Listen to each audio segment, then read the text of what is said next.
अस्सलाम वालेकुम रहमतुल्लाहि व बरकातहू। उम्मीद करते हैं कि आप लोग सब ठीक ठाक होंगे, फर्स्ट क्लास होंगे, मज़े में होंगे, फिटफाट होंगे और जहाँ भी कहीं होंगे अपनों के साथ। हमारा ये प्रोग्राम सिटी एट 10 आपका मेज़बान अज़हर अली बेग आप लोगों की खिदमत में हाजिर है जनाब। एक मरतबा फिर अल्लाह ताला का शुक्र अदा करेंगे, उस परवरदिगार ने आज का दिन हमें दिया और खैर आफियत के साथ अपने पैरों पे खड़े होकर और अपने दिमाग को इस्तेमाल करते हुए अल्लाह के करम से और हम यहाँ आन पहुँचे हैं आपकी खिदमत में जनाब अली। सुबह सुबह का से आगाज़ है और सुबह सुबह में सब लोग अपनी मंजिलों पे गामज़न हैं, ना सिर्फ बहुत से अपनी मंजिलों पर पहुँच चुके हैं और जिस जिस मिशन पर पहुँचे हैं, जो आपके गोल्स हैं, मिशंस हैं, जो आपके काम हैं, अल्लाह ताला खैर आफियत के साथ उन कामों को मुकम्मल फ़रमाए। हमारी ये दुआ है कि हमारे चैनल सिटी 21 की तवज्जुह से आज का ये खूबसूरत सा प्रोग्राम तख्लीक हमारी टीम ने किया आप लोगों के लिए, जिसमें हमारे सीनियर जर्नलिस्ट भी होंगे, ना सिर्फ बल्कि हम मुख्तलिफ़ टॉपिक्स के ऊपर डिटेल गुफ्तगू भी करेंगे जनाब अली। खूबसूरती बहुत प्यारी चीज़ है, खूबसूरत इंसान की तबीयत में भी होती है खूबसूरती, ना सिर्फ बल्कि आप में भी होती है, आपके अल्फाजों में भी होती है, आपकी आँखों में होती है, आपके चेहरे पे होती है और ये सब अल्लाह ताला का बेहद करम है कि उस परवरदिगार ने आपको एक खूबसूरत इंसान, एक खूबसूरत सीरत से नवाजा है। एक सूरत होती है, एक सीरत होती है जनाब अली। तो बहुत से लोग रिश्ते भी जब करते हैं तो सूरत और सीरत दोनों का इंतखाब करते हुए मंजिलों को आगे बढ़ाते हैं कि आया कि हम जिसको ब्याह के ला रहे हैं वो कितनी खूबसूरत और खूबसीरत है। तो वैसे तो उस परवरदिगार ने हर इंसान को तख्लीक किया, ये बेशक ये बात परफेक्ट है और ज़ाहिर है हर इंसान में थोड़ी बहुत ऊंच नीच हमारी निगाह से शायद लगती है, लेकिन ऐसा नहीं सोचना चाहिए कि उस परवरदिगार ने हर इंसान को अपने हिसाब से बनाया है। तो अल्लाह का बेहद शुक्र अदा करना चाहिए कि हमें अल्लाह ताला ने परफेक्ट बनाया है, किसी चीज़ की कमी नहीं की है, जिसकी बुनियाद पर आज हम खूबसूरत या हैंडसम लग रहे होते हैं।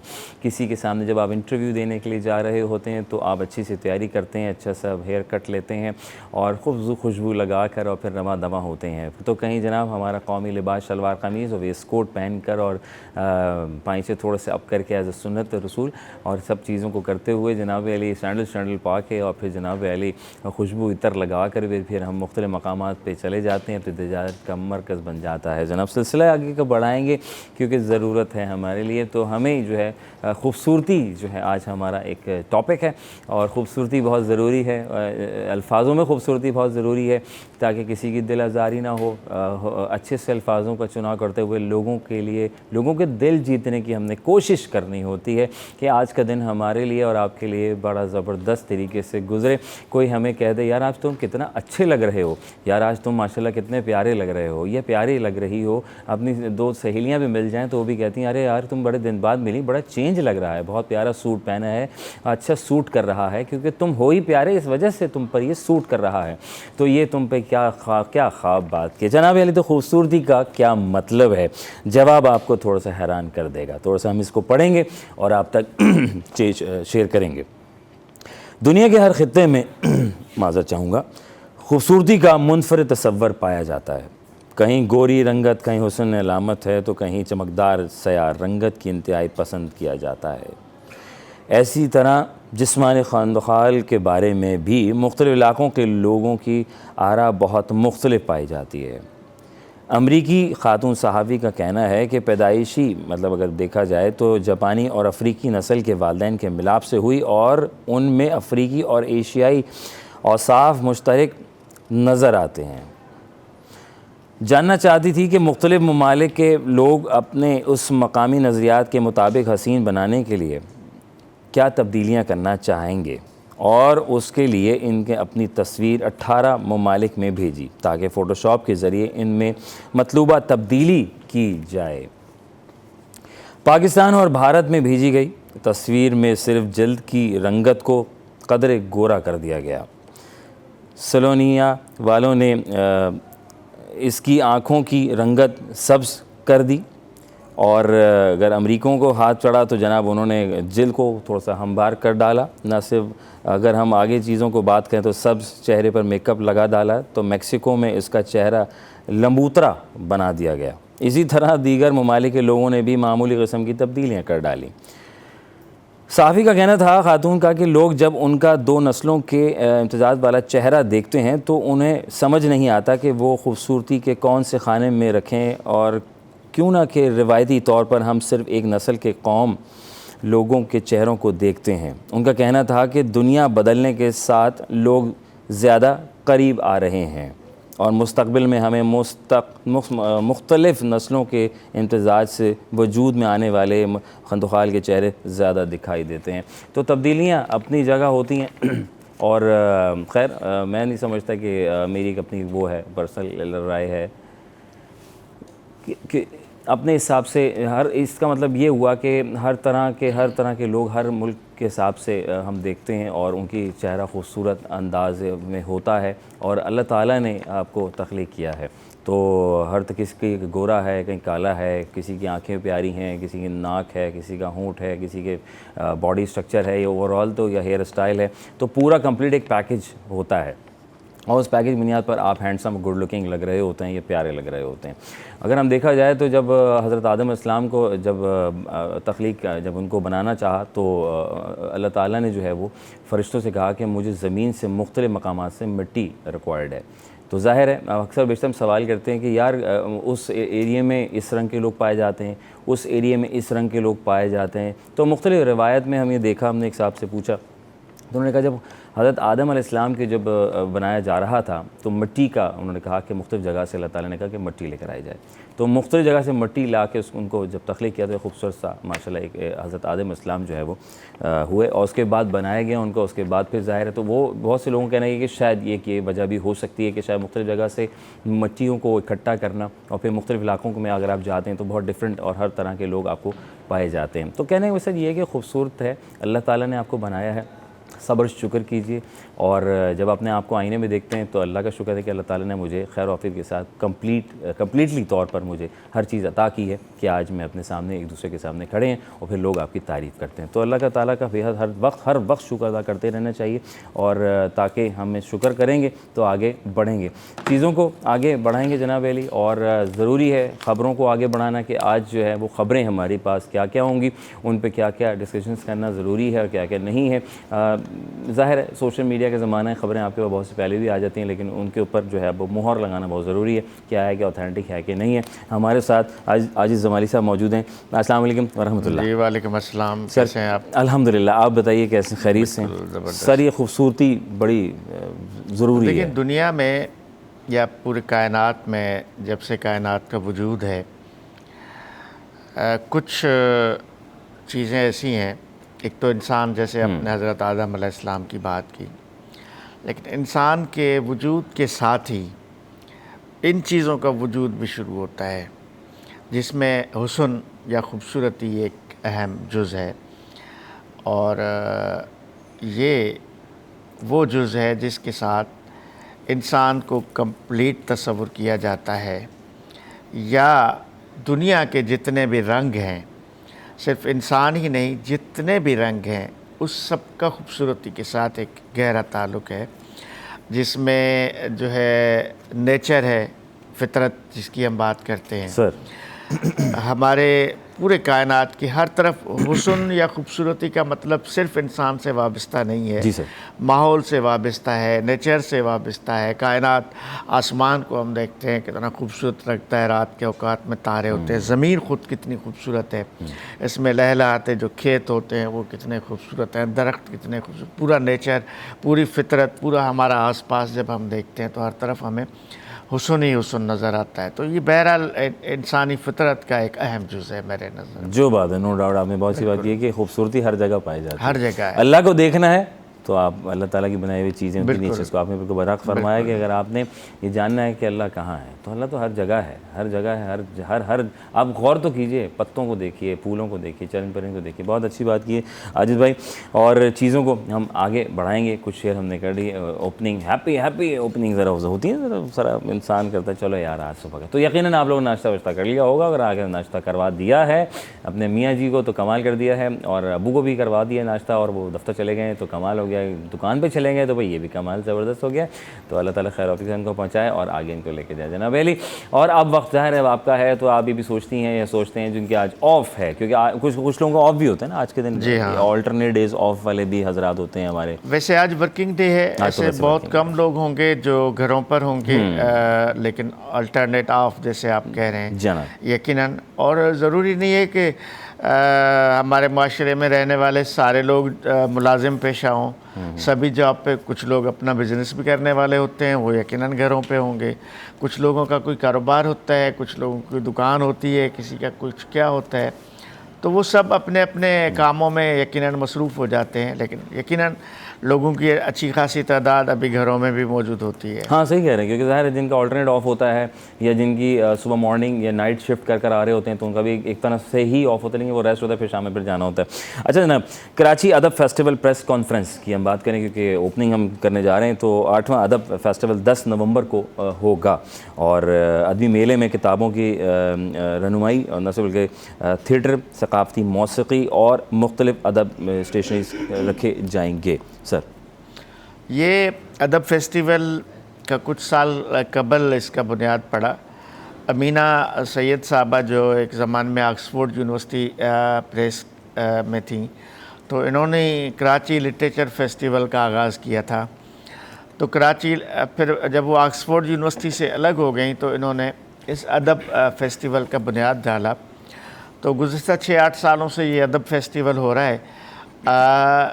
अब कराची लिटरेचर फेस्टिवल भी आने वाला है, फरवरी में कराची लिटरेचर फेस्टिवल होता है।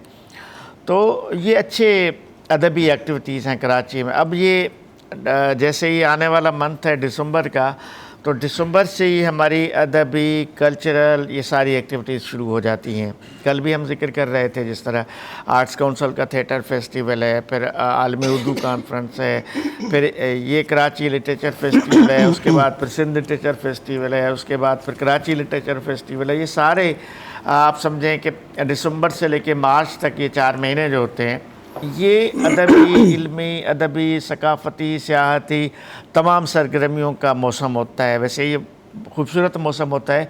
तो ये सारी अदबी एक्टिविटीज़ होती हैं, जिसमें एक बड़ा ऐसा हैबिट में ये प्रोग्राम होने जा रहा है, अदब फेस्टिवल, जिसमें आलमी अदब से वाबस्ता शख्सियात में शिरकत करेंगी। अच्छा। जिसमें गैर मुल्की, ख़ास तौर पे बांग्लादेश से भी एक डेलीगेशन आ रहा है। अच्छा। और दूसरे ममालिक, जर्मनी से, शायद और मुल्कों से भी डेलीगेशंस आ रहे हैं, राइटर्स आ रहे हैं जो यहाँ पे ख़िताब करेंगे। फेस्टिवल में थिएटर भी है, मौसीकी है, अदब है, उसके अलावा और बहुत सारी चीज़ें हैं जिन पर ज़ाहिर है इन 3 दिनों के दौरान बात होगी जनाब। और न सिर्फ बल्कि इसमें इस अदबी फेस्टिवल के अंदर जो है राइटर्स जो हैं हमारे सिंधी हैं, अंग्रेज़ी, तमाम ज़बानों के, उनको अवार्ड से भी नवाजा हमारे खत्ते की, हमारे मुल्क की जो ज़बानें हैं, उर्दू है, सराइकी है, सिंधी है, इंग्लिश लिटरेचर है, ये सारे उसमें हो गए। वेरी नाइस जनाब वैली। और हमने ज्वाइन कर लिया है जनाब वैली हमारे एक और सीनियर जर्नलिस्ट रहमानी साहब से। अस्सलाम वालेकुम रहमतुल्लाह। वालेकुम अस्सलाम जनाब, सब कैसे मिजाज हैं आपके? अल्हम्दुलिल्लाह first class. Good morning and सुबह बखैर पाकिस्तान। जनाब कैसे मिजाज हैं? ठीक है, अल्लाह का शुक्र है, खैरियत से आ गए? अल्हम्दुलिल्लाह, सलामत आ गए? जी बिल्कुल, वेरी गुड, अल्हम्दुलिल्लाह। बस थोड़ी सी रुकावटें होती हैं ट्रैफिक की, जी जी, वो तो उसकी वजह से थोड़ा सा कुछ लोग देर से निकलते हैं, कुछ लोग जल्दी निकलते हैं, क्योंकि वक्त औकात मुख्तलिफ होते हैं हर इदारे में, या किसी ने तजारत कारोबार की ज़रूरत बिल्कुल ऐसे ही। तो आप जिस जगह पे रहते हैं वहाँ तो सारा कारोबारी कारोबार है, बिल्कुल ऐसे, हब है, हब ऑफ कराची। बिल्कुल, हब। ऐसे ही है सर, हब ऑफ पाकिस्तान कह दें, बिल्कुल, ये भी ठीक है। हाँ, मुख्तलिफ शोबों का और उसको आप हब कह सकते हैं, है ना। और वो जगह क्या कहलाती है? बंस रोड। बंस रोड, क्या बात है। और बंस रोड से जो 7 सिलसिले जुड़े हुए हैं, न सिर्फ बल्कि क्योंकि वो एक फूड स्ट्रीट जो है उसकी बहुत मशहूर है। क्या खाना है, वैसे दुनिया भर से आने वाले लोग बंस रोड का रुख करते हैं। वहाँ जो है वो चाट, बड़ी जलेबी, देसी घी की जलेबी, दही बड़े, फिर सज्जी, उसके अलावा फिर मुख्तलिफ प्लेटर्स, गोलगप्पे, निहारी और वो बोटी, कबाब कीमा है। कौन सा पराठा? कबाब कीमा, कबाब, हाँ, कीमा फ्राई, कीमा फ्राई, हाँ। वहीद की निहारी बड़ी मशहूर है। जी जी, वहीद हाँ, भाई। और वहीद का ही कबाब फ्राई बहुत मशहूर है। वहीद भाई नाम 2 दफ़ा 3 दफ़ा ले लिया तो ज़रा प्लीज़ है, भूख बहुत लगे, नाश्ता करेंगे, वक्फा लेंगे और वक्फे के बाद दोबारा हाज़िर खिदमत होंगे, क्योंकि जनाब अली सिलसिला बढ़ चुका है और हमारे एक और रिपोर्टर्स भी आ गए। जनाब अली चीज़ों को आगे बढ़ाएंगे, वक्फा लेंगे, वक्फे के बाद वापस आएंगे। अगर नाश्ता नहीं किया तो जल्दी से नाश्ता कर लो, अब कब करोगे, दोपहर होने को है जनाब अली। वक्फा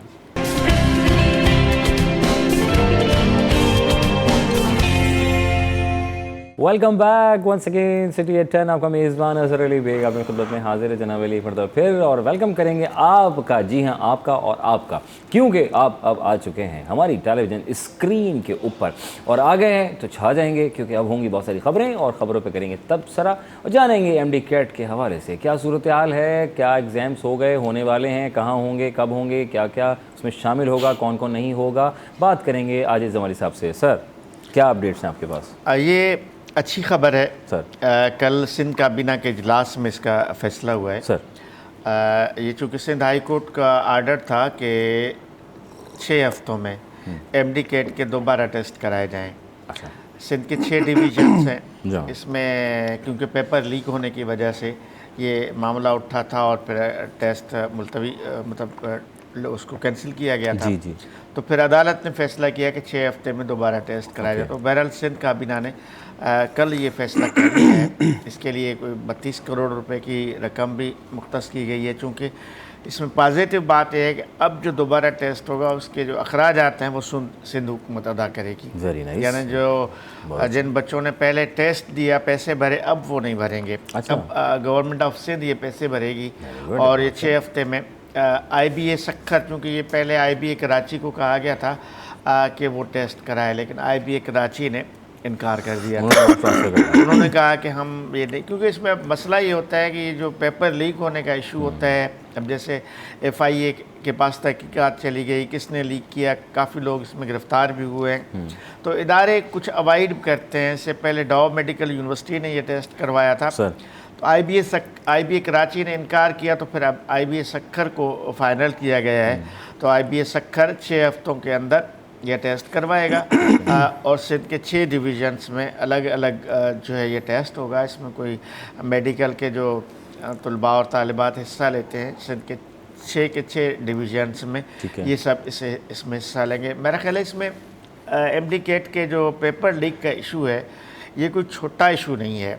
इसमें भी करोड़ों रुपए इन्वॉल्व होते हैं, करप्शन होती है, और उस करप्शन की वजह से सुबह जब पेपर शुरू होने वाला होता है या तो रात को एक दिन पहले पेपर लीक हो जाता है, या जिस दिन सुबह को पेपर टेस्ट होना होता है उसी सुबह को लीक हो जाता है। इसमें होता ये है कि कुछ लोगों की वजह से, ज़ाहिर है कि 1 लाख के लगभग स्टूडेंट्स हैं, उसमें कुछ चंद लोगों की वजह से ये पेपर लीक होता है और उसकी सज़ा सबको भुगतना पड़ता है। यानी एक बच्चा जो मेरिट पे पास हुआ उसको अब जैसे कैंसिल हो गया, उसकी तो सारी मेहनत गई ना। हाँ। जिसने मेरिट पे टेस्ट क्लियर किया, बड़ी तादाद ऐसी है जो ज़ाहिर है कि मेरिट पे ही क्लियर करती है, लेकिन कम तादाद ऐसी है जो इस पेपर लीक का फ़ायदा लेके। तो ये मेरा ख्याल है इसमें हम इस पे भी बात करें कि अगर ये जो लोग मुलविस हैं, अगर ये लोग गिरफ़्तार हुए हैं या गिरफ़्तार होते हैं, इनको ऐसी सज़ाएं दी जाएं कि कम अज़ कम आइंदा इस तरह का घुनाना जो जुर्म है वो ना हो सके। नहीं हो सके, बिल्कुल। और ये सर ये आज का भाव, अच्छा आज का भाव लेते हैं, बिल्कुल आज का भाव भी मैं आपको बताऊंगा, आप ज़रा नोट कर लीजिएगा आज क्या हिसाब किताब होने वाला है। सर मुझे बताएं कि ये सखर में मुनक़िद होने जा रहा है, ऐसा तो नहीं है? ये हर डिवीजन में होगा।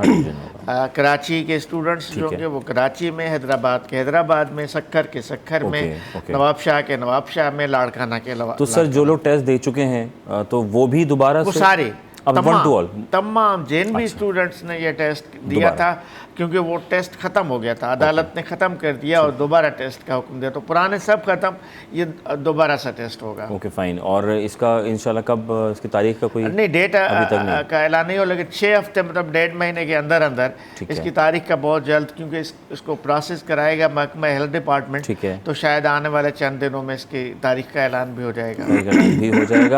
खुर्शीद रहमानी साहब मैं आपकी तरफ आऊँगा, फिर आज के भाव पे ज़रा अभी हम जाएंगे। सर मुझे बताएं कि पेपर का लीक हो जाना, देखें मैं छोटा सा बड़ा हो गया, पता है कभी matric 9th first year, second year, अब MD कैट, सॉरी। बिल्कुल बेग साहब, ये एक बड़ा आप इसको अलमिया कह लें कि हमारे जो मुस्तकबिल के जो नौनिहाल होनहार और नौखज़ जो जहन है, उनके जहन पे जो नकूश छोड़े जा रहे हैं, हमारा जो सिस्टम और निज़ाम है वो इस तरह का नकूश छोड़े जा रहा है कि वो आगे चल के जो है वो मनफी पहलुओं को जो है वो ज़्यादा देखते हैं।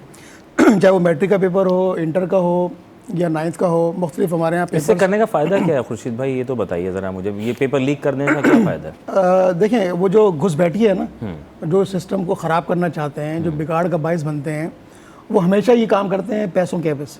ये हुकूमती उस पॉइंट ऑफ व्यू से कि यार ये इनका साथ नहीं देना, अपोजिशन फलाना, सॉरी टू से, सियासी तो ऐसे सियासी मामला तो नहीं है। सियासी तो कुछ पे मामला नहीं है, लेकिन बात ये कि जो जिनको पैसे की हविस है, लालच है, और जो तालिब इल्मों का मुस्तकबिल ख़राब करना चाहते हैं, और जो पैसों के एवज पेपर्स लीक करते हैं और चंद लोगों के गिर्द वो पेपर्स घूमता है और उनको नंबर्स दिलवाने की कोशिश की जाती है। हमेशा से ये कोशिश रही है। अपनों में तो आप देखें ना कि चंद लोग हैं, बांटना भी तो वो चंद लोग हैं, बिल्कुल ऐसे ही है, वो चंद लोग हैं। वो हुकूमतों में भी चंद ख़ानदान ऐसे ही हैं जो बरसर इक़्तिदार रहते हैं हमेशा ही, और जद में आप और आवाम आते हैं उसके जद में। और इसी तरह ये तालिब इल्मों के मुस्तकबिल से जो खिलवाड़ किया जाता है, जो उनसे घिनौना खेल किया जाता है, तो ये भी वही लोग हैं जो उसको सपोर्ट करते हैं। बगैर सपोर्ट के, बगैर किसी के पुशअप के काम इतना बड़ा जिसके पास हो नहीं सकता। जिसके पास पैसा है, पावर है, वो विन कर जाएगा। बिल्कुल जो दुनियावी हद तक ही विन कर माजी में भी आप अगर 2000 से पहले चले जाएं तो उस वक्त भी परसेंटेज के ऊपर जो है वो मेडिकल में, इंजीनियरिंग में, यूनिवर्सिटीज़ में एडमिशन होता था। परवेज़ मुशर्रफ की हुकूमत जब आई तो जब यहाँ सिंध के गवर्नर मोइनुद्दीन हैदर बने, फिर वहाँ से एप्टीट्यूड टेस्ट का आगाज़ हुआ। उससे पहले जो है वो परसेंटेज के ऊपर जो है वो एडमिशन मिलते थे। उसमें होता क्या था कि जो दही डोमिसाइल के स्टूडेंट्स थे वो अपना डोमिसाइल बनवाते थे वहाँ से, और वहाँ की सीटें ज़्यादा होती थी, क्योंकि कोटा सिस्टम है सिंध के अंदर। शहरी कोटा कम होता है और दही कोटा ज़्यादा होता है। कोटा सिस्टम अभी भी मौजूद है, बिल्कुल अभी भी मौजूद है, कोटा सिस्टम बिल्कुल अभी मौजूद है, सिंध के अंदर मौजूद है, ये राइज है। दही कोटा अलग है, शहरी कोटा अलग है। शहर की सीटें हमेशा से कम रही हैं और आज तक कम है, और दही सीटें हमेशा से ज़्यादा रही हैं और आज भी ज़्यादा हैं। उनकी जॉब्स में भी सीटें ज़्यादा होती हैं और यूनिवर्सिटी के एडमिशन में सीटें ज़्यादा होती हैं। जब ये नंबर्स पे एडमिशन होते थे उस वक्त बोर्ड में, जो बोर्ड्स हमारे हैं, हैदराबाद बोर्ड है, कराची बोर्ड है, इस तरह और भी मुख्तलिफ जो तालीमी बोर्ड है, वहाँ पर जो है वो करप्शन का गढ़ समझा जाता था। वहाँ पर पैसे दिए जाते थे लोगों को, और इसी तरह परसेंटेज बढ़वाई जाती थी। A1, A+, इस तरह की परसेंटेज आती थी, उस पर एडमिशन होते थे।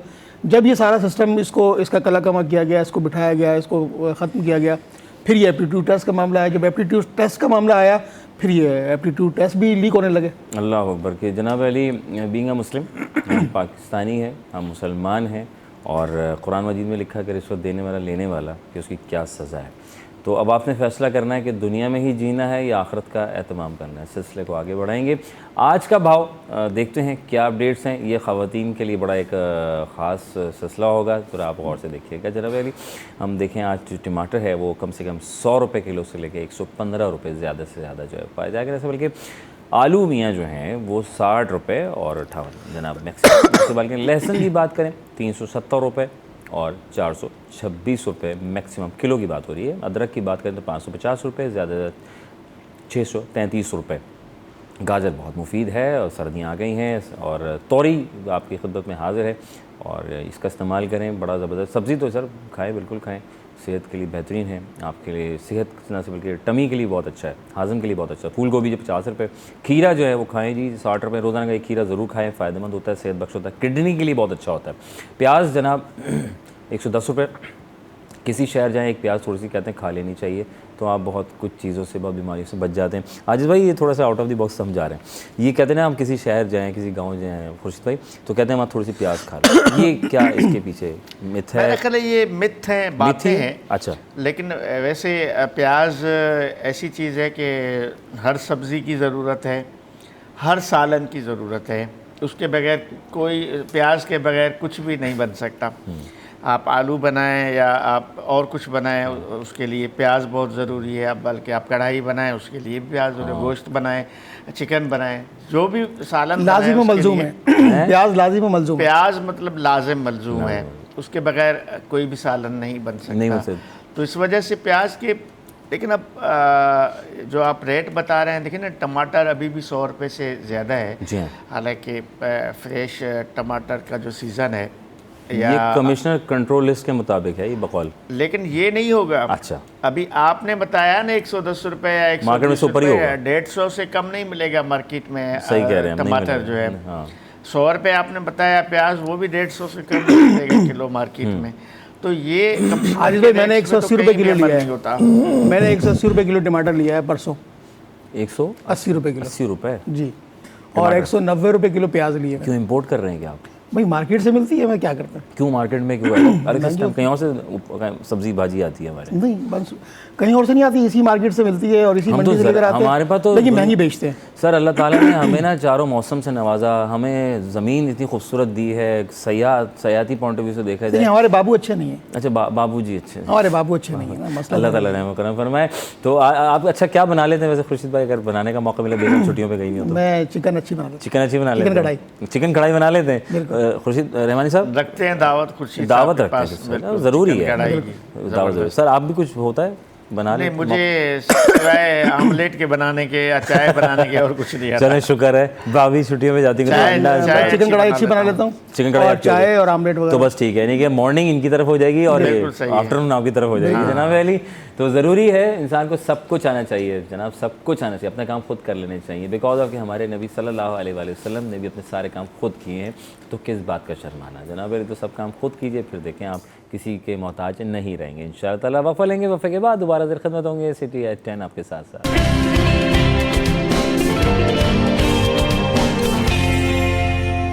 Welcome back once again city at 10। आपका मेज़बान अज़हर अली बेग आप लोग खिदमत में हाजिर है जनाब अली। आप वहाँ हाजिर हैं, हम यहाँ हाजिर हैं आपकी खिदमत में, और कोशिश कर रहे हैं हमारे स्क्रीन के तवज्जुह से आपके चेहरों पे मुस्कुराहट ना सिर्फ बल्कि आज का सुबह का मॉर्निंग शो ये तो ज़रूरी है। न्यूज़ अभी न्यूज़ पैकेज चल रहा है, ज़रूरी है कि वो ख़बरें जो हमारी इधर उधर हो जाती हैं ज़रा उस पर यकीनदानी करा लें कि सुने मैंने तो ये देखा था, आपने देखा था?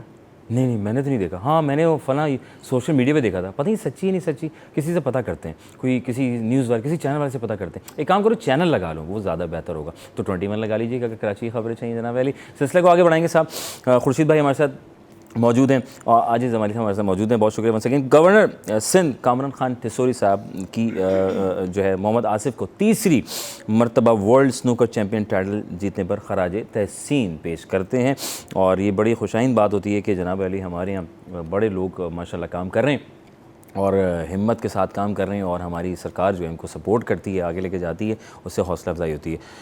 प्लीज़ इस पर रोशनी ज़रा। गवर्नर साहब ने तो मुबारकबाद दे दी, वैसे ये हमारे लिए एजाज़ की बात है कि मोहम्मद आसिफ जो है तीसरी बार स्नूकर चैम्पियन बने हैं। देखिए खेलों के मैदान में पाकिस्तान, वैसे तो हर खेल हम जीतते हैं, हमारे लिए खुशी का मकाम भी होता है, तो हम भी अपने इस चैनल के ज़रिए भी मोहम्मद आसिफ को मुबारकबाद देते हैं। आप भी मुबारकबाद दे दें, बल्कि उसके चाहने वाले बहुत सारे होंगे जिन्होंने ये स्नूकर चैम्पियन में, मुझे तो नहीं स्नूकर से दिलचस्पी, लेकिन जिन लोगों को स्नूकर से दिलचस्पी होगी वो यकीनन मोहम्मद आसिफ को वॉच कर रहे होंगे, उसके खेल को देख रहे होंगे, उनको मुबारकबाद ही दे सकते हैं ज़्यादा से ज़्यादा। ठीक है, बिल्कुल ऐसी है बेग साहब, ये पाकिस्तान के लिए एजाज़ मुस्तकिल आ रहे हैं, और इससे कबल जो है वो तनसाजी के मुकाबले में अवार्ड जीता है, फिर उससे पहले अरशद नदीम ने, तो इस तरह से ये सिलसिले जो है चल रहे हैं। और गवर्नर सिंध कामरान खान टिसोरी का ये बड़ा अच्छा एटीट्यूड है कि वो इन चीज़ों को प्रमोट करते हैं, और गुज़श्ता चंद रोज़ कबल भी उन्होंने तनसाजी के मुकाबले में जिन्होंने जीता था यूएस में, उनको बुला के गोल्ड मेडल दिया, उससे पहले अरशद नदीम को गोल्ड मेडल दिया। तो ये एक पॉजिटिव इनिशिएटिव है, पॉजिटिव सोच है, एक पुशअप है, एक हौसला अफजाई है ऐसे बाहिम्मत नौजवानों की जो मुल्क के लिए खेलते हैं, मुल्क का नाम रोशन करते हैं और मुल्क को आगे बढ़ाना चाहते हैं। इसी तरह हमारी हुकूमती सतह पे भी ऐसे जो टैलेंटेड लोग हैं उनकी हौसला अफजाई के लिए एक प्लेटफॉर्म बनाना चाहिए, जो जीते हैं या हारें। देखिए आपके वो नौजवान हैं, आपके मुल्क के लिए वो खेल रहे हैं, तो उनकी हौसला अफजाई हर सतह पे होनी चाहिए और बनाने नहीं चाहिए। मैं कहता हूँ होना चाहिए जी। ये तो उनका फ़र्ज़ है। हमारी कौम इतनी मेहनत करती है, आगे बढ़ती है, तो मुल्क पाकिस्तान को प्रेजेंट कर रहे हैं। और इसी तरह मार्शल आर्ट के हवाले से भी 2 रोज़ कबल MOU साइन हुआ है गवर्नर हाउस में। अच्छा, वेरी गुड। मार्शल आर्ट का भी उनको जो है वो सरबराह बनाया गया गवर्नर सिंध कामरान खान टिसोरी को। अरब अमारात की हुकूमत ने पाकिस्तान में गवर्नर सिंध को उसका सरबराह बनाया मार्शल आर्ट का, और मार्शल आर्ट के वो तमाम खेल कराची समेत सिंध भर के दीगर शहरों के अंदर भी उनको इनकाद करवाया जाएगा, क्योंकि मार्शल आर्ट एक कौमी खेल है अरब अमारात का। तो इस तरह की जो खेलों की सेहतमंदाना सरगर्मियाँ हैं, उससे हमारे जो यूथ है, वही नौजवान हैं, उनकी फ़िटनेस भी अच्छी रहेगी और वो फिर पढ़ाई लिखाई और दीगर Mental activities health के भी साथ अच्छी जो है हो वो मेंटल जाती हेल्थ भी है अच्छी साथ, रहेगी। हाँ, तमाम एक्टिविटीज़ के साथ जो तालीमी सरगर्मियाँ हैं उनके साथ भी जो गैर सेहतमंदाना सरगर्मी की जो गैर निसाबी सरगर्मियाँ हैं उसके अंदर ये हेल्दी एक्टिविटी है सर। मार्शल आर्ट की हेल्दी हेल्दी आज भाई हम ये भी देखते हैं कि न सिर्फ बल्कि ये हम अल्हम्दुलिल्लाह बीइंग अ मुस्लिम तिलावत कुरान पाक का जो ईरान में मुनक़िद होते हैं और उसमें हमारे पाकिस्तानी बच्चे और दुनिया भर में जहाँ जहाँ हम देखते हैं उसमें भी विन करार पाते हैं। आपने यकीनन देखा होगा। जी जी टैलेंट बहुत है हमारे यहाँ। देखिए ज़िंदगी के किसी भी शोबे में जैसे आपने कहा हमारे मुल्क के बच्चे ने कुछ अर्सा कबल केमिस्ट्री में एजाज़ हासिल किया पूरे वर्ल्ड में। इसी तरह फ़िज़िक्स में हमारे बच्चे छोटे छोटे बच्चे स्कूलों के बच्चे यूनिवर्सिटीज़ के बच्चे हमारे दुनिया भर में जाके अभी पेंटिंग्स की एग्ज़िबिशन हुई थी वहाँ हमारे पाकिस्तान किसी बच्चे ने एजाज़ हासिल किया। तो इससे तो साबित होता है कि टैलेंट तो बहुत है हमारे मुल्क में, सिर्फ मौका मिले चांस मिले आगे बढ़ने के लिए। दुनिया में जिस तरह के मुकाबले हो रहे हैं अगर हमारे बच्चों को वहाँ मौके मिलते हैं तो आप देखें कि वो कामयाब भी हो जाते हैं। तो जैसे अभी आपने ताती की बात की या कुरान शरीफ के हवाले से जो आपने बात की तिलावत के हवाले से, वो भी हमारे ही देखिए ना ये टैलेंट है ना कुदरती। एक इंसान को एक तो अल्लाह मियाँ की जानिब से एक टैलेंट होता है, जी हाँ, जी हाँ। फिर बाद में दुनिया में वो इंसान अपनी सलाहियतों को इस्तेमाल करता है, आगे बढ़ता है, आगे निकल जाता है। तो ये टैलेंट की कमी नहीं है। नहीं है, ये बात तो है 100% मानने वाली बात। सिर्फ एक प्लेटफॉर्म की ज़रूरत है। हम टैलेंटेड होते हैं और हुकूमती सतह पर हम जब उनसे जब मिलते हैं जो लोग विन करार पाते हैं दुनिया भर में, तो वो कहते हैं कि यार हमें हुकूमत की तरफ से सपोर्ट चाहिए और हुकूमत अगर सपोर्ट दे तो फिर तो और मज़ा आ जाए। अगर कोई भी ऐसी चीज़ रिक्वायर्ड होती है, कोई ऐसा प्लेटफॉर्म हमें चाहिए तो उनको मुहैया किया जाए हुकूमती एतबार से, ताकि उनकी और हौसला अफजाई हो सके। जनाब अली, चीज़ों को आगे बढ़ाएंगे। ICC ने टेस्ट प्लेयर्स की रैंकिंग जारी कर दी है जिसके अंदर पाकिस्तान के 3 खिलाड़ियों की रैंकिंग में 3 में तरक्की का उन्होंने दिया है। अब क्रिकेट की नई बातें हो रही हैं, बल्कि कुछ अरसे से जब से मोहसिन नकवी साहब PCB के चेयरमैन बने उसके बाद काफ़ी तब्दीलियाँ आई। आप देखें स्टेडियम बन रहे हैं, हमारा नेशनल स्टेडियम बड़ा पूरे का पूरा तकरीबन चेंज हो गया है। ठीक है। और उसमें इस तरह लाहौर का जो कज़ाफ़ी स्टेडियम है उस पर काम हो रहा है।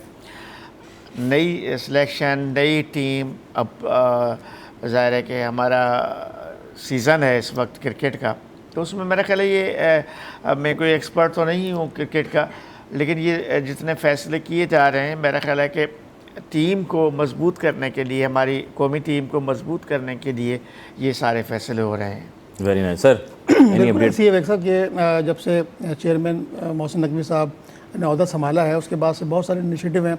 उसमें सबसे अच्छा इनिशिएटिव तो ये था कि, बल्कि है ये इनिशिएटिव कि जो लोकली सतह पे अज़ला की सतह पे जो यूथ है हमारी उसको सेलेक्ट किया जाएगा, उसकी खेलों के जो मुकाबले वो इनेकाद किए जाएंगे। इसमें क्रिकेट भी सर फहरिस्त है। देखिए वो जो हमारा डोमेस्टिक लेवल पे जो नौजवान है ना उसकी जब सिलेक्शन होगी वो उभर कर सामने आएगा तो यकीनी तौर पर वो डोमेस्टिक से जो है वो नेशनल लेवल पर जाएगा।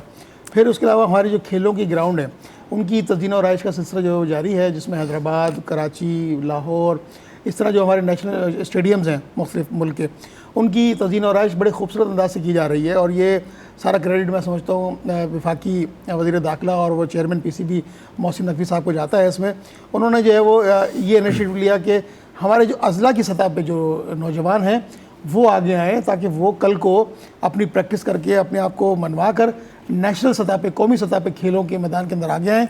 और मैं समझता हूँ काबिल सताइश इक़दाम है ये। सर उम्मीद पे दुनिया कायम है और जनाब सिलसिले को बढ़ाते चले जाएंगे और पुरुमीद है कि जनाब खेलों की दुनिया में और क्या क्या तब्दीलियाँ होंगी। पूरी अल्लाह ताला से हमें दुआ है कि अल्लाह ताला इसको काम को जारी सारी रखे और आगे तक लेके जाए और कामयाब करे और मुल्क पाकिस्तान का नाम रोशन करे जनाब, ताकि इंटरनेशनल जो है हमारे क्रिकेट या इंटरनेशनल जितने गेम्स हैं वो पाकिस्तान में इन हो जाएँ। बात करेंगे आगे शहर क़ायद, जनाब वाले शहर क़ायद की। तो इंफ्रास्ट्रक्चर की बहाली पर मज़ीद 32 करोड़ रुपए खर्च होंगे, जिसमें ज़िला जुनूबी और ज़िला शर्क़ी के 16 सड़कों की मरम्मत और सीवरेज का जो काम दरम बरम उसको निज़ाम को दुरुस्त किया जाएगा। तरक्याती काम हो रहा है सर। देखें अब ख़ास तौर पे बारिशों के बाद जो सड़कें तबाह हुई हैं, इसमें कोई शक नहीं कि कराची की इस वक्त सड़कें तबाह हाल हैं। जी जी जी जी, नए सिरे से आप जिस भी सड़क पे सफ़र करें कि धूल उड़ रही है, उसकी वजह है कि सड़क ख़त्म हो गई है। तो अब कल भी सिंध काबीना के इजलास में भी इस पर गौर हुआ और ये जो कराची की, वैसे तो कराची में 100 से ज़ायद सड़कों को इस वक्त मरम्मत की ज़रूरत है। 100 से ज़ायद सड़कों को, छोटी बड़ी सड़कों की मैं बात कर रहा हूँ, जिसमें 8-10 तो बड़ी शाहराएँ हैं, उनको तज़ीन व आराइश तो अपनी जगह पे मरम्मत की ज़रूरत है। जो तबाह हाली है सड़कों की, ये जो ज़रा 6-8 सड़कों की बात हो रही है, काफ़ी नहीं है। इससे ज़्यादा 16 सड़कों की अगर बात हो रही है तो मैं कह रहा हूँ कि काफ़ी नहीं है। चूँकि कराची की कोई सड़क इस वक्त, आप 7 डिस्ट्रिक्ट्स हैं कराची के और 2000 किलोमीटर पे फैला हुआ ये शहर है। जिस तरह भी आप जाएंगे, आपको ज़ाहिर है कि कहीं भी सफ़र करेंगे किसी सड़क के ज़रिए ही करेंगे ना। हम यहाँ से नाज़िमाबाद जा रहे हैं, डाकताबाद जा रहे हैं, मलीर जा रहे हैं या कैमाड़ी जा रहे हैं, जहाँ भी जाएँ तो किसी सड़क के ज़रिए। अभी ये कोरंगी, हम कोरंगी में बैठे हैं तो कोरंगी इंडस्ट्रियल एरिया की जो मेन शाहरा है तबाह हाल है बिल्कुल। अब जहाँ से आधे घंटे में गाड़ी पहुँचती थी 1 घंटा लग जाता है, और जब सड़क पे सफ़र करें तो मिट्टी के सिवा, धूल के सिवा और कुछ नहीं है। इस मिट्टी और धूल से बीमारियां पैदा हो रही हैं। ज़ाहिर है कि वैसे ही इस शहर के मौसम के हवाले से फ़्लू जो है वो कॉमन बीमारी है, उस मिट्टी की वजह से और बीमारियां जन्म ले रही हैं। तो सड़कों की तामीर बहुत ज़रूरी है। कल काबीना ने भी इस पर सिर्फ कराची ही नहीं, सूबा सिंध भर के सड़कों की बात, लेकिन मैं कह रहा हूँ सिर्फ बातें नहीं होनी चाहिए, काम नज़र आना चाहिए। मुर्जा वहाब काम कर रहे हैं कराची में। अभी कल भी उन्होंने ट्वीट की, कराची की बहुत सारी छोटी छोटी सड़कों पे काम जारी है। कारपेटिंग का काम हो रहा है, कहीं पे जो है पैच वर्किंग का काम हो रहा है। काम तो बहरहाल जारी है, काम तो जारी है। और सिंध सरकार जो है वो बहुत एक्टिव हो चुकी है और वो ज़बरदस्त तरीके से एक्टिव हुई है कि वो रमा दमा दिन रात एक करने को तैयार है कि जनाब सारी सड़कें फटाफट बन जाए। जिसके अंदर थोड़ा सा मैं आपको तो खैर मालूम है, तो इस पर रोशनी डालिएगा।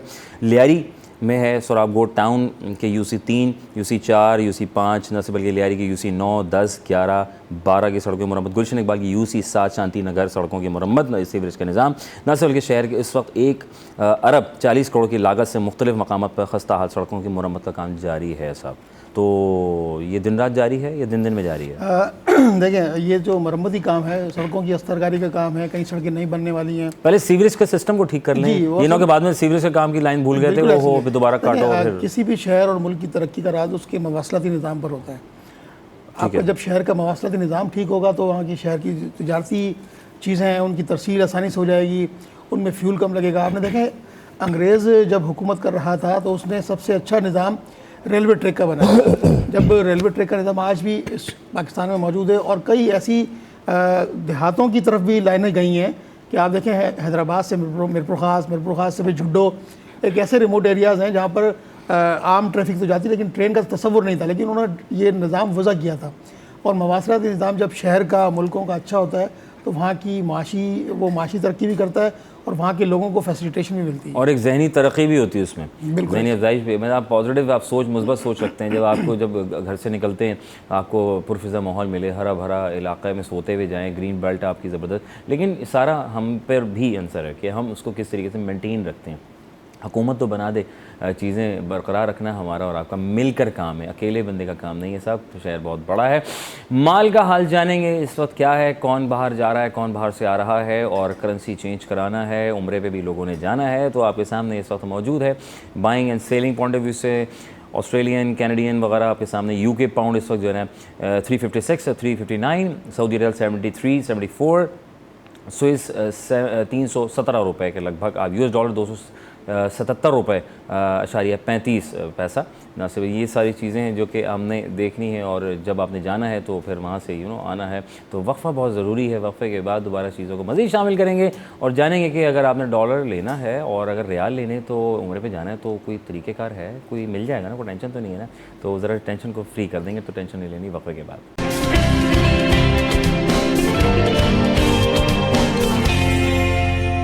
Welcome back once again city HN. आपका मेज़बान अज़हर अली बेग आपकी खिदमत में हाजिर है, और आप वहाँ और हम यहाँ एक साथ हाजिर हैं और चल रहे हैं कारवां लेकर साथ साथ, क्योंकि ज़ाहिर है हम प्रोग्राम करते हैं और आप देखते हैं, और आप देखते हैं तो सराहते हैं। और हमारी कोशिश होती है इस चैनल के तवज्जुह से कि हम एक पॉजिटिव वाइब्स के थ्रू यानी मॉर्निंग का आगाज़ कर दें और ख़बरों को शेयर करते रहें। तो एक और बड़ी अच्छी सी खबर है, क्योंकि ब्रेक से पहले थे तो बहुत से लोगों का माइंड सेट थे कि लाइक हम उम्र पे जा रहे हैं तो यार वो रियाल आराम से मिल जाएंगे, कहाँ से लेने, कैसे लेने। पहले तो बीच में थोड़ा सा गैप आ रहा था कि यार डॉलर नहीं मिल रहे, अगर मुझे UK जाना, US जाना, फ़लाना जगह। तो सर मिल रहे हैं, कोई ऐसी टेंशन तो नहीं है? मसला नहीं है। देखिए जो मनी एक्सचेंज कंपनियां मौजूद हैं शहर में, ठीक है, हज़ारों की तादाद में, सर। हर एरिया में 2-4 मिलेंगी, लेकिन एक उसकी एक लिमिट है, ठीक है, उसका एक दायरा है कि आप ज़ाहिर है कि आपको बताना पड़ेगा ना। आप अगर उम्रा करने जा रहे हैं अच्छा। तो पता है कि उम्रा करने के लिए कितने हज़ार रियाल की आपको ज़रूरत पड़ेगी। ठीक है, आप अगर यूके जा रहे हैं, यूएस जा रहे हैं, तो आपके पास यकीनन उसका कोई होगा कि आप कितने अरसे के लिए जा रहे हैं, ठीक है, कोई विज़िट वीज़ा पे जा रहे हैं या कितने टाइम के लिए जा रहे हैं, तो उसका एक लिमिट होता है डॉलर्स का या रियाल लेने का। कोई पाबंदी नहीं है लेने कोई ऐसा नहीं है। खुशी भाई, ऐसा तो नहीं कि मतलब ज़रूरी है कि मैं बाहर जा रहा हूँ, उम्रे पे जा रहा हूँ या यूएस जा रहा हूँ तो मुझे वो, या मैं वैसे भी ले सकता हूँ, आम बंदे को रिक्वायर्ड है चेंज कराना, या वो सेविंग पॉइंट ऑफ व्यू से मैं बात कर रहा हूँ कि लोग अक्सर कहते हैं यार इसको सेव कर लेते हैं ताकि आपके हमें फ़ायदा हो, पैसे डबल हो जाए, या गोल्ड ले लेना आज के दौर में बेहतर है? देखिए बेग साहब, इसमें जो डॉलर्स और पाउंड और रियाल का जो मामला है, दरहम का जो मामला है, इसमें बहुत सारी कैटेगरीज आ जाती हैं। मिसाल के तौर पे आपने उम्रे पे जाना है तो उसकी एक लिमिटेशन है कि मनी एक्सचेंज कंपनी को ये इल्म होगा कि आप अगर उम्रा करने जा रहे हैं तो सफरी अखराजात, फिर वहाँ रहने के अखराजात, फिर वहाँ शॉपिंग के अखराजात, एक तखमीना लगा लें कि आपको जो है वो 2000 रियाल चाहिए, तो आपका वहाँ गुजर बसर हो सकता है। अगर आपको यही अमाउंट जो है वो 50,000 रियाल की चाहिए तो फिर वो उसमें शकूक व शुबात जन्म लेते हैं। इसी तरह फिर डॉलर्स की भी के मामला हैं। कुछ हमारे तालिब इल्म ऐसे हैं जो फ़ॉरेन कंट्रीज से पढ़ते हैं ऑनलाइन, तो उनको फ़ीस पे करनी होती है। तो यकीनी तौर पर जब आप लेने जा रहे होते हैं तो उसका जो तखमीना है वो देने वाला ये अंदाज़ा लगा लेता है कि बेग साहब को इतनी की ज़रूरत होगी, यकीनी तौर पर ये एक पॉजिटिव पॉइंट ऑफ व्यू से। और हमारे यहाँ जो मनी एक्सचेंज कंपनीज़ हैं ये उसको देखभाल के उसकी जांच पड़ताल के बाद ही उसको ये इतनी जो लिमिटेड अमाउंट है वो उसको दे देती है।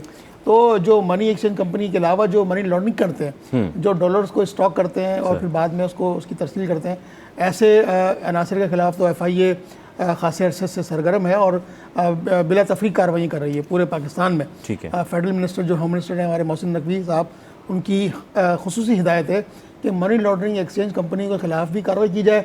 जो लिस्टेड नहीं है, जो इनलिस्टेड हैं, गवर्नमेंट से मंजूर शुदा हैं, उनके खिलाफ़ कार्रवाई नहीं होती। जो गैर तस्दीक शुदा एक्सचेंज कंपनीज़ हैं और जो कारोबार करते हैं इस तरह के मनी लॉन्ड्रिंग के हवाला हुंडी के कारोबार करते हैं, उनके खिलाफ बिला तफरीक कार्रवाई की जाती है। ठीक है सर, एक और ख़बर को शामिल करेंगे। और पावर प्रोजेक्ट के लिए ठट्टा में 1674 एकड़ अराजी निजी कंपनी को देने का फैसला किया है। निजी तो सिंध काबीना ने 250 मेगावाट पावर प्रोजेक्ट के लिए 1674 एकड़ अराजी निजी कंपनी को देने का मंजूरी दी है। इससे क्या फ़ायदा होगा आम बंदे को? देखिए बिजली का बहरान तो है ना, पावर कंपनियां ज़्यादा से ज़्यादा लगाई जा रही हैं और कोशिश की जा रही है कि सोलर पे कन्वर्ट किया जाए। तो ये एक नई पावर कंपनी है प्राइवेट, जिसका सिंध हुकूमत को गुजारिश थी कि उसको ज़मीन अगर प्रोवाइड की जाए तो ये 250 मेगावाट बिजली फराहम करेगी। तो अब ये कल फैसला हो गया है। अच्छा। 1600 से ज़्यादा एकड़ ज़मीन इनको ठट्टा में दी जा रही है। तो यहाँ एक ये नई पावर प्रोजेक्ट कंपनी लगेगी, ज़ाहिर है 250 मेगावाट बिजली आपको प्रोवाइड करेगी। बिजली जाती तो वो नेशनल ग्रिड में ही है, लेकिन बहरहाल उसका फ़ायदा भी कराची को क्या फ़ायदा होगा साहब उससे? देखिए बिजली का तो एक ऐसा है, देखिए ना हमारे थर्कोल से भी तो बिजली पैदा हो रही है ना, ठीक है, लेकिन वो डायरेक्टली कराची को नहीं मिल सकती या किसी भी शहर को नहीं मिल सकती। वो बिजली जो भी जनरेट होती है वो नेशनल ग्रिड में शामिल होती है, फिर नेशनल ग्रिड से डिस्ट्रीब्यूट होती है पूरे मुल्क में। तो ये तो, लेकिन वैसे होना ये चाहिए कि अगर सिंध से बिजली पैदा हो रही है, सिंध से गैस पैदा हो रही है, तो पहले उस सूबे का हक तस्लीम किया जाए। आइनी तौर पे तो ऐसा ही है, आइन में तो ये लिखा हुआ है कि जो सूबा गैस प्रोवाइड करेगा उसको सबसे पहले उसकी प्रायोरिटी मिलेगी, लेकिन उस पर अमल नहीं हो रहा। चलें, उम्मीद तो दुनिया कायम है, अल्लाह ताला का। ज़मीन बहुत सारी हमारे पास मौजूद है खुर्शीद भाई, और सोलर लगाएं, बड़ा सस्ता हो गया सोलर, और ना सिर्फ बल्कि ज़मीन बल्कि दुनिया भर में तो समंदर के ऊपर भी सारे, चाइना तो कर ही रहा है। सर आपका बेहद शुक्रिया, जज़ाकल्लाह। खुर्शीद अहमद साहब आपको शुक्रिया, आजिज़ अहमद साहब आपका बेहद शुक्रिया कि आप लोग तशरीफ़ फरमा हुए और आपने अपनी जो है वो अपने एक्सपीरियंस को आगे तक लोगों तक पहुँचाया। अल्लाह ताला आपको दोनों जहाँ में अपनी रहमत बरकतों में नवाजता रहे। जनाब अली, वक्फे जा रहे हैं, लेकिन वक्फे से पहले जो है, क्योंकि गर्मियाँ जाने का नाम नहीं ले रही हैं और सर्दियाँ आने का नाम नहीं लेंगे, सब्जियों की सारी मतलब, लेकिन अगर सर्दियों की बात की जाए तो सब कुछ तकरीबन आ चुका है, मतलब लेकिन क्या अपडेट्स हैं ज़रा देखते हैं स्क्रीन पर क्या चल रहा है। मौसम का हाल जनाब अली, मौसम का हाल बड़ा ज़बरदस्त है और जो है थोड़ा सनी सनी रहेगा, और 31, 33, 12 बजे, 1 बजे 34 और ज़्यादा 35 हम देखने को जा रहे हैं। तो 35 डिग्री सेंटीग्रेड रहेगा। शाम में कुछ ठंडा सा होता है, कुछ कह सकते हैं जब रात के पहर में आप आते हैं। सब्ज़ियाँ आ गई हैं, फ्रूट्स आ गए हैं और कोट शोट सब चीज़ें आपको मुख्तलिफ बाज़ारों में नज़र आ रहे हैं, लेकिन सर्दियाँ कब आएंगी ये हमें इंतज़ार करना पड़ेगा। अल्लाह नुज़ बैटर खैर, अल्लाह ताला चीज़ों को अच्छा करने वाले हैं और हमारी दुआ है कि आगे सब चीज़ें अच्छी ही रहे। और वफ़ा बहुत ज़रूरी है ज़िंदगी में, तो वफ़े के बाद हमारे साथ मुख्तलिफ गेस्ट होंगे, उनके बाद मुख्तलिफ बातें उनके साथ हम शेयर करेंगे, उनसे कुछ सीखेंगे, सिखाने की कोशिश करेंगे और आप तक पहुँचाएँगे। वफ़ा लेते हैं।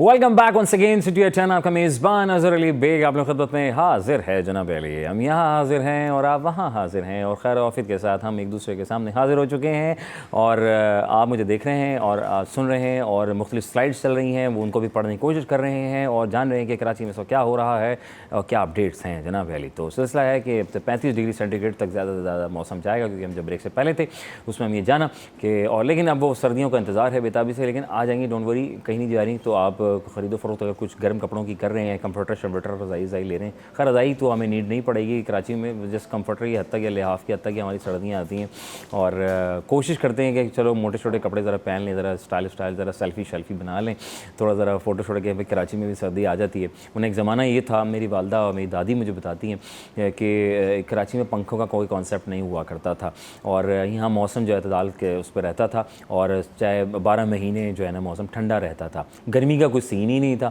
लेकिन अब जो है वो गर्मी ऐसे आने लग गई है कि बगैर बताया आती है और इतनी तबीयत से आती है कि बंदे का हाल बेहाल हो जाता है, कि हीट स्ट्रोक के भी मामला हमने देखने को आन पहुँचे हैं।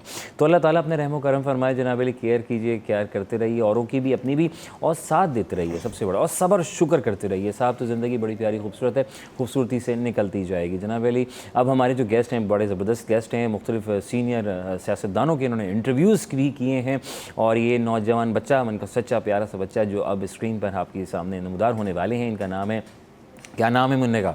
अयान इकबाल। अयान इकबाल कैसे हो? मैं ठीक, आप बताएं। अल्हम्दुलिल्लाह ठीक ठाक, मज़े में। थैंक यू वेरी मच यार, तुम आए और माशाल्लाह बड़े सियासतदानों का इंटरव्यू कर रहे हो, चक्कर क्या है? आपने बुलाया, मैं क्यों नहीं आऊँगा, बात सारी है। मोहब्बत देखें, खुलूस देखें आप ये चीज़। अच्छा, आज लाने का मकसद इनको ये भी है कि तो जानना है कि ये कम उम्री में इन्होंने यूट्यूब चैनल बनाया और उसमें माशाल्लाह अर्निंग कर रहे हैं, कैसे बनाया, क्या सोच के बनाया था और आया था डायरेक्ट ही, मतलब सियासतदानों का इंटरव्यू नामी ग्रामी किस किस का किया यार?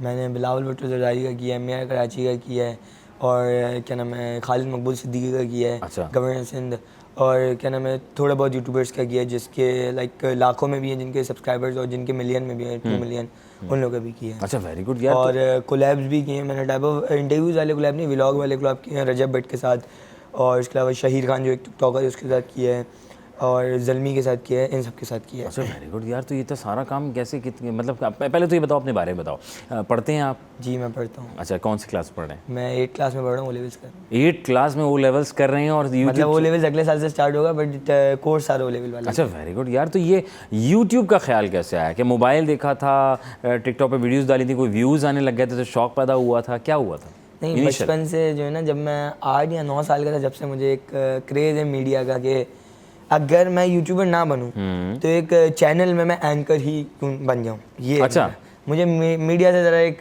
पर्सनली लगा हुआ है, शौक था कि मैं मीडिया के लिए कुछ काम करूं। मीडिया के लिए। तो फिर आपने सेल्फ ग्रूमिंग पे काम किया, फिर आपने कहा कि चलो यार मैं अपना ज़ाती चैनल बनाऊं। देखिए, सारी बात तो ये, मैं उस जब 10 साल का था तो बहुत छोटा हूँ, अभी भी बहुत छोटा हूँ, अभी कुछ चैनल मुझे नहीं ले सकता एंकरिंग के लिए, आप कुछ भी कर लो, 18+ होना ज़रूरी है आपका। अच्छा, तो उस वजह से मैंने अब नहीं हो सकता ये पॉसिबल, तो हम अपना कुछ कर लेना, यूट्यूब भी खोल लेना, टिकटॉक्स भी बना लेना। अब अल्लाह मालिक है, अल्लाह के ऊपर है भाई, होना होगा मशहूर होंगे, नहीं होना होगा नहीं होंगे। कोशिश मेहनत रंग लाई, बाकी अल्लाह नोज़ बेटर है। अभी भी मैं बोलता हूँ कि अभी भी बहुत कोशिश करनी है करियर में। अच्छा, अभी कोशिश करनी है अभी अभी तो बहुत पड़ा हुआ है भाई, बनना है हमने, मिस्टर बीस बनना है हमने, बात सारी खत्म। इंशाल्लाह मिस्टर बीस जैसे होना चाहिए फैन। स्कूल में तो बड़ा मजा आता होगा कि यार तुमने इसका इंटरव्यू किया यार, बहुत ज़्यादा मज़ा आता है स्कूल में। तो लोग तो फिर फुल आपको कांधों बैठा के सैर कराते होंगे, बहुत ज़्यादा है ना, मतलब स्पेशल गेस्ट आ रहे हैं जी हमारे पास। सही है ऐसा? नहीं, हमारे स्कूल में भी ऐसा नहीं है, हमारे स्कूल में भी एक्टर्स स्कूल से पढ़ के निकले हैं। ऐना आसिफ हमारे स्कूल की है। अच्छा, और इसके अलावा जो है टिकटॉकर्स हमारे स्कूल में भी बहुत सारे, जिनके इलाकों में। तो लाइक मैं फिर तो स्कूल वालों को तो पब्लिसिटी कराने के लिए किसी और के पास जाना नहीं पड़ता होगा, तो आप लोगों को। बट स्कूल में ये है कि सारी बात ये आ रही है ना कि इतने बड़े बड़े पॉलिटिशियंस का टिकटॉक एक अलग मामला है। हाँ। इतने बड़े पॉलिटिशियंस से मिलना, इतने बड़े पॉलिटिशियंस इंटरव्यू लेना, ये सारा एक अलग मामला। यार कैसे मतलब पहुंचे इतने नामी ग्रामी? बिलावल भुट्टो का आपने इंटरव्यू लिया, मुर्तज़ा वहाब साहब का इंटरव्यू लिया, खालिद मकबूल का लिया, कैसे मतलब क्या लिंक्स बनाए? लिंक्स बनाए और शौक होता है, और जिस आप ये बोल रहे हैं, देखें जिस काम में आपको लगा होगा वो काम होगा आपको। हाँ अगर मुझे मिलना है, मेयर कराची से, ठीक है, तो मेरे अंदर अगर वो होगी ना लगन होगी एक कि भाई मिलना है, मैंने मेरे शौक है, इसको मैंने पूरा करना है, तो मैं मिलूंगा। अच्छा। और अगर टाइप भी होगा हाँ भाई मिल लिया तो हो गया, ये हो गया, तो कभी नहीं मिल सकते, पॉसिबल नहीं कि नहीं फिल्म, हाँ क्योंकि सारी बात होती है। अच्छा, वो अगर आप सोशल मीडिया पर वीडियो डालो कि मुझे आपसे मिलना है, वो देखेगा जरूर, अगर आप उसको टैग बैक करके डालो, वो आपको खुद बुलाएगा। ओके, ये हकीकत है बात। अच्छा, कैसे सीखा? यूट्यूब पे क्यों आए लोग? इंस्टाग्राम पे जाते हैं, फेसबुक पे भी जाते हैं, TikTok, why on YouTube first? अच्छा, लोग जाते हैं टिकटॉक से यूट्यूब पे, मतलब पहले टिकटॉक पे अपने फॉलोअर्स बनाते हैं, फिर यूट्यूब पे जाते हैं। मैं यूट्यूब से टिकटॉक पे फॉलोअर्स लेके आया। अरे वेरी गुड। और हाँ, बोले। मैं यूट्यूब पे मेरी एक बिलावल भुट्टो जरदारी वाले जो है ना, लाइक मैं टिकटॉक पे काम नहीं करता था, मेरे 100 फॉलोअर्स थे ना, मैं उस पर छोड़ दिया था मैंने। बट बिलावल भुट्टो जरदारी वाले जब मैंने एक क्लिप डाला ना 2 मिनट वाला, टिकटॉक पे 6.7 मिलियन व्यूज है। क्या बात कर? और उसके ऊपर 60K फॉलोअर्स मिले मुझे सिर्फ। और ये ऑर्गेनिक थे? ऑर्गेनिक, मतलब बिल्कुल, कोई बूस्ट भी नहीं लगी हुई, कोई फेक फॉलोअर्स भी नहीं, कुछ भी नहीं है। वाओ यार, ये आप समझ लें 3 दिन के अंदर 6.7 million views and 60K followers and क्या नाम है उसका, कमेंट्स ही कमेंट। अच्छा, कमेंट्स में जो है ना लोग हेट बहुत दे रहे थे इस मामले में जो है ना, अब मैं कमेंट देखता, मैं छोड़ देता। देखिए, लोग कभी आपको लोग आगे नहीं बढ़ने देंगे, वो चाहते हैं कि हम आगे बढ़ें, आप नहीं बढ़ो। अच्छा, सबसे मुश्किल इंटरव्यू नहीं, किसका? कोई मुश्किल बिलावल साहब का मुझे सबसे बड़े पॉलिटिशियन है वो, मतलब मिला जिनसे मैं हूँ, ठीक है, और पाकिस्तान पीपल्स पार्टी के चेयरमैन में सारी बात हुई है। तो जब मैं उनसे मिला ना, तो मेरे एक था कि मतलब टाइप पिक्चर हो जाएगी, हल्का से खड़े खड़े क्लिप हो जाएगा ना, ठीक है, कि उन्होंने मुझे बस ऐसा होगा कि हाँ भाई बना लो जो वीडियो बनानी है, शॉर्ट बना लो जो बना। बट जब मैं उनसे मिला, जब उनके असिस्टेंट ने उनको बोला कि कराची से आया बच्चा, वो उस वक्त शिकारपुर में, अच्छा, मतलब उन्होंने ये सोचा कि इस बच्चे के अंदर इतनी लगन है मुझसे मिलने के लिए, ये 9 घंटे ड्राइव करके आया है यहाँ पे शिकारपुर। ठीक। तो जब मैं उनसे मिला, वो फर्स्ट टाइम में ही, जब मैंने उनको ये नहीं बोला कि मुझे इंटरव्यू लेना, बस उन्होंने मुझे इतने अच्छे से ट्रीट किया फर्स्ट टाइम में। उन्होंने अपने साथ में जो क्या होता है, ट्रक होता है शायद, हाँ ट्रक होता है ना, जो जिसपे वो लोग खिताब देते हैं, फिर चलते, ठीक है, उस पर उन्होंने खुद चढ़ाया, उनके साथ ही में गया था ना। तो लाइक वो फिर हुआ कि उन्होंने मुझे जब उनको बताया कि फिर उनको 1-2 घंटे बाद पता चलता है कि इस बच्चे ने आपका इंटरव्यू लेना है, तो उन्होंने बोला इतना सा बच्चा इंटरव्यू लेगा। अच्छा, वो मैं पहला वाहिद बच्चा हूँ अभी तक जिसने बिलावल भुट्टो जरदारी का इंटरव्यू लिया, ठीक है। तो जो है ना, फिर बिलावल साहब ने बुलाया, तो बिलावल साहब को जो पी होते हैं, उन्होंने बोला आपके पास तकरीबन, क्योंकि अब सारी बात ये बिजी हैं वो और सिक्योरिटी भी देखनी है, उन्होंने बोला आपके पास 10-15 मिनट आप ले लें। बट बिलावल साहब का आगे से ये कहना था कि आपके पास आधा घंटा 1 घंटा आपने जितना टाइम लेना। नहीं यार, जबरदस्त, आप बिल्कुल चिल बैठो, कोई कुछ नहीं कर रहा आपको यहाँ पे। आप अगर आप बीच बीच में आपको रुकवाना है, आप रुकवाओ, ठीक है, क्योंकि घबराहट होगी आप। तो कितने मिनट का रिकॉर्ड किया फिर? मैंने रिकॉर्ड किया था 40 मिनट्स का। 40 मिनट्स का रिकॉर्ड किया, और कितना उसको ऑन एयर किया यूट्यूब? ऑन एयर मैंने किया था 18 मिनट्स, क्योंकि इसमें जो है ना लाइक आवाज़ जो है ना थोड़ा उसमें वो हो गई थी, क्योंकि ट्रक चल रहा था तो। अच्छा, कैसे यूट्यूब से अर्निंग, कैसे कितने अर्से पहले बनाया है, जरा उसको शॉर्ट करते हैं। मैंने टाइप 1 साल हो गया। 1 साल में? और अभी कितने फॉलोअर्स आ गए आपके? अभी मेरे यूट्यूब पे जो है 6K हैं, बट मेरे जो है टिकटॉक पे और इंस्टाग्राम पर व्यूज़ बहुत अच्छे आते हैं। Very good. तो उस वजह से तो किसी को आपने एज अ सोशल एक्टिविस्ट किसी को हायर किया हुआ या खुद से करते हो सारा? मैंने हायर किया हुआ है, अभी समझ लें, हायर नहीं किया हुआ किसी को, खुद करता हूँ। बट मेरे बाबा भी मेरा बहुत करते हैं, इन सब में जो है ना सपोर्ट बहुत करते हैं। चलो वेरी गुड। और किस नाम से है यूट्यूब पे आप? आयान इकबाल। आयान इकबाल। और जो भी जैसे मेरे कोई मॉनिटाइजेशन में प्रॉब्लम आ रही है वो बाबा सॉल्व करते हैं। अच्छा।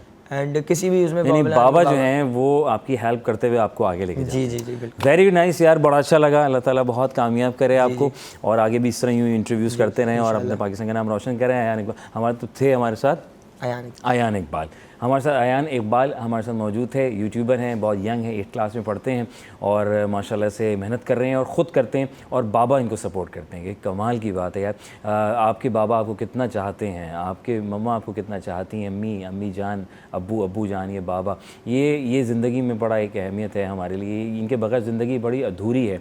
इनसे प्यार करें, इनको वक्त दीजिए। बड़े होने के बाद इनको भूल ना चाहिए, कि मसरूफ़ ना हो जाए इतना कि वो बचपन की सारी चीज़ें आप मिस कर जाएँ, कि वो जो बचपन में आपको वक्त दिया करते थे वो सब चीज़ें उनको वक्त दें। हम उतना तो नहीं कर पाते, लेकिन फिर भी जिस हद तक हो सकता है अपने पेरेंट्स का ख्याल करें, प्यार कीजिए और उनके साथ वक्त बिताइए, क्योंकि वो आपका साथ देते हुए आज आपको इतना बड़ा कर बैठाते हैं। अल्लाह के करम से वफ़ा लेंगे, वफ़े के बाद फिर मज़ीद और चीज़ों पर बात होगी। ज़रूरत है हुस्न की, खूबसूरती की ऊपर भी बात करेंगे, तो वैल्यूम शख्सियत हमारे साथ मौजूद होगी, उनसे बात करेंगे और आप तक पहुँचाएँगे वो बात, ताकि आप कुछ सीखें और समझें। वक़्फ़ा।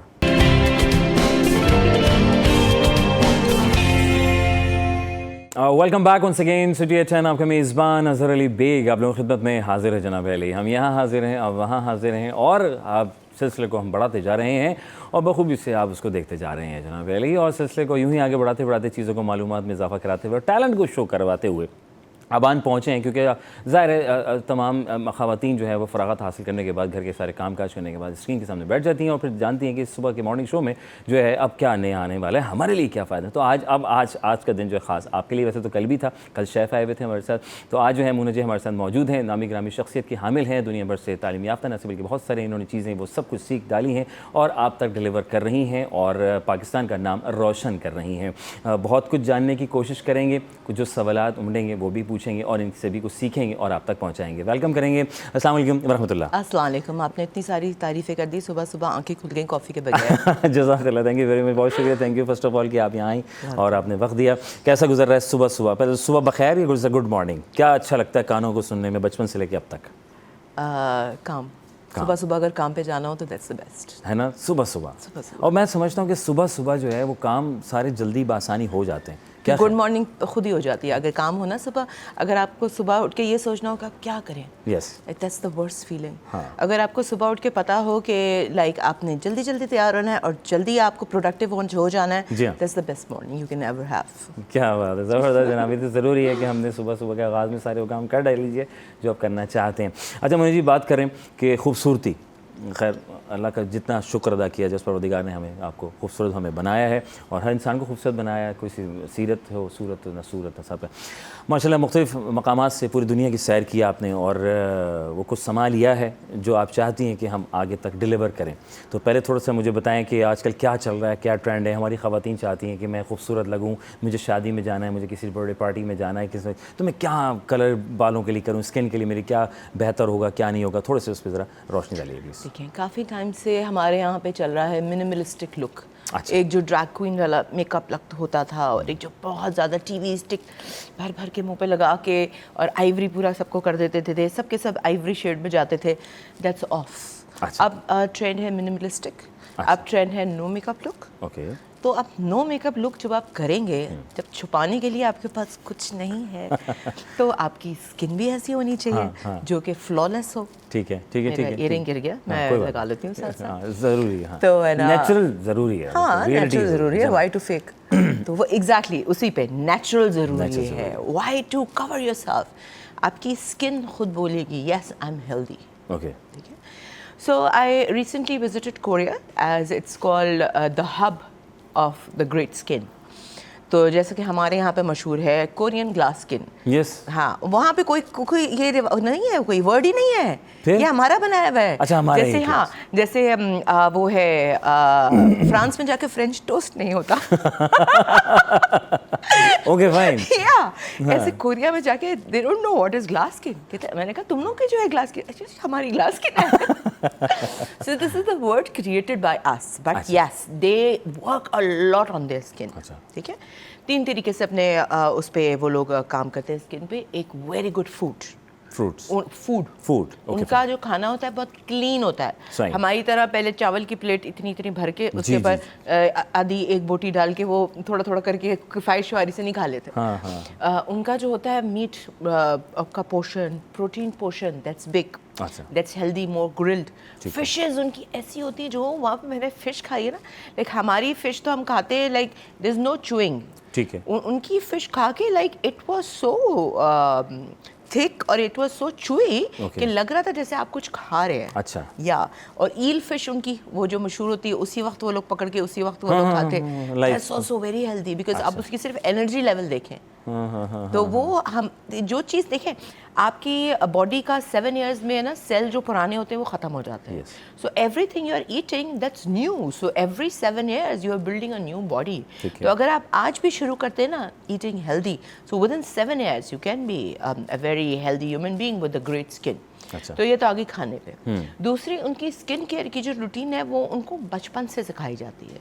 ये नहीं कि हमारे यहाँ पे जब आप बड़े हो गए, अब आपकी लाइनें पड़ गई हैं, चलो भाई एंटी एजिंग क्रीम लगा लें, हमारा फर्ज पूरा हो गया। Like as a child they would have a 10 step skin cleansing method every night.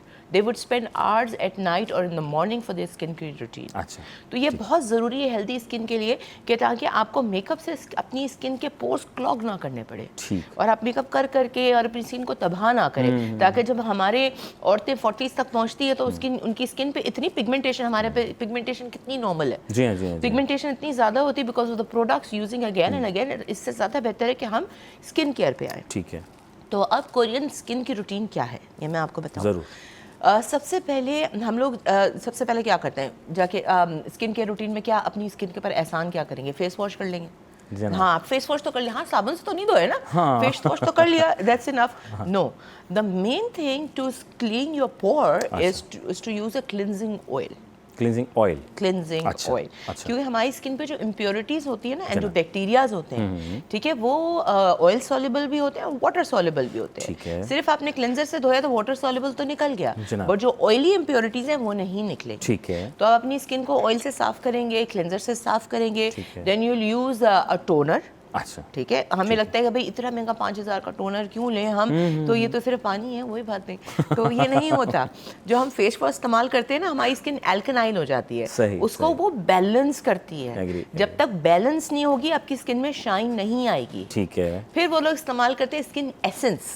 अच्छा, फिर इस्तेमाल करते हैं स्किन सीरम। अच्छा, सीरम जो होता है कंसंट्रेटेड फॉर्म होता है, सारे आपको उसमें से विटामिन, सारी चीज़ें, ग्लाइकोलिक एसिड, हाइलोरॉनिक एसिड, जो जो हमारी स्किन के लिए ज़रूरी है। मुझे पता है आपके सर के ऊपर से गुजर रहा है, आहिस्ता आहिस्ता करके समझ में आ जाएगा। समझ में आ रहा है मुझे, और मैं इसको देख रहा हूँ नंबर चल पड़ा, कॉल आने वाली है। चले पहले कॉल ले। नहीं, अभी नहीं, कॉल नहीं। ये जो आप चीज़ें मुझे बता रही हैं, ये तो आम रूटीन में कोई हमारे इस्तेमाल, बस वो एक नॉर्मल सा, तो फिर क्यों कहते हैं हमें कोरियन, क्यों कहते हैं फिर कोरियन ग्लास स्किन चाहिए, कोरियन ग्लास स्किन चाहिए, तो मेहनत तो करें। जहाँ मेहनत नहीं है वहाँ रिजल्ट भी नहीं है। हम अपने काम में देख लें, अगर हमारी इनपुट नहीं होती तो आउटपुट भी नहीं आती। अगर तो आपको कोरियन ग्लास स्किन चाहिए तो उसके लिए आपके पोर्स रिफाइंड होने चाहिए, आपका पीएच बैलेंस होना चाहिए, आपकी स्किन को फूड मिलना चाहिए, न्यूट्रिशन मिलना चाहिए, और फिर आपकी स्किन जो शीशे की तरह चमकेगी।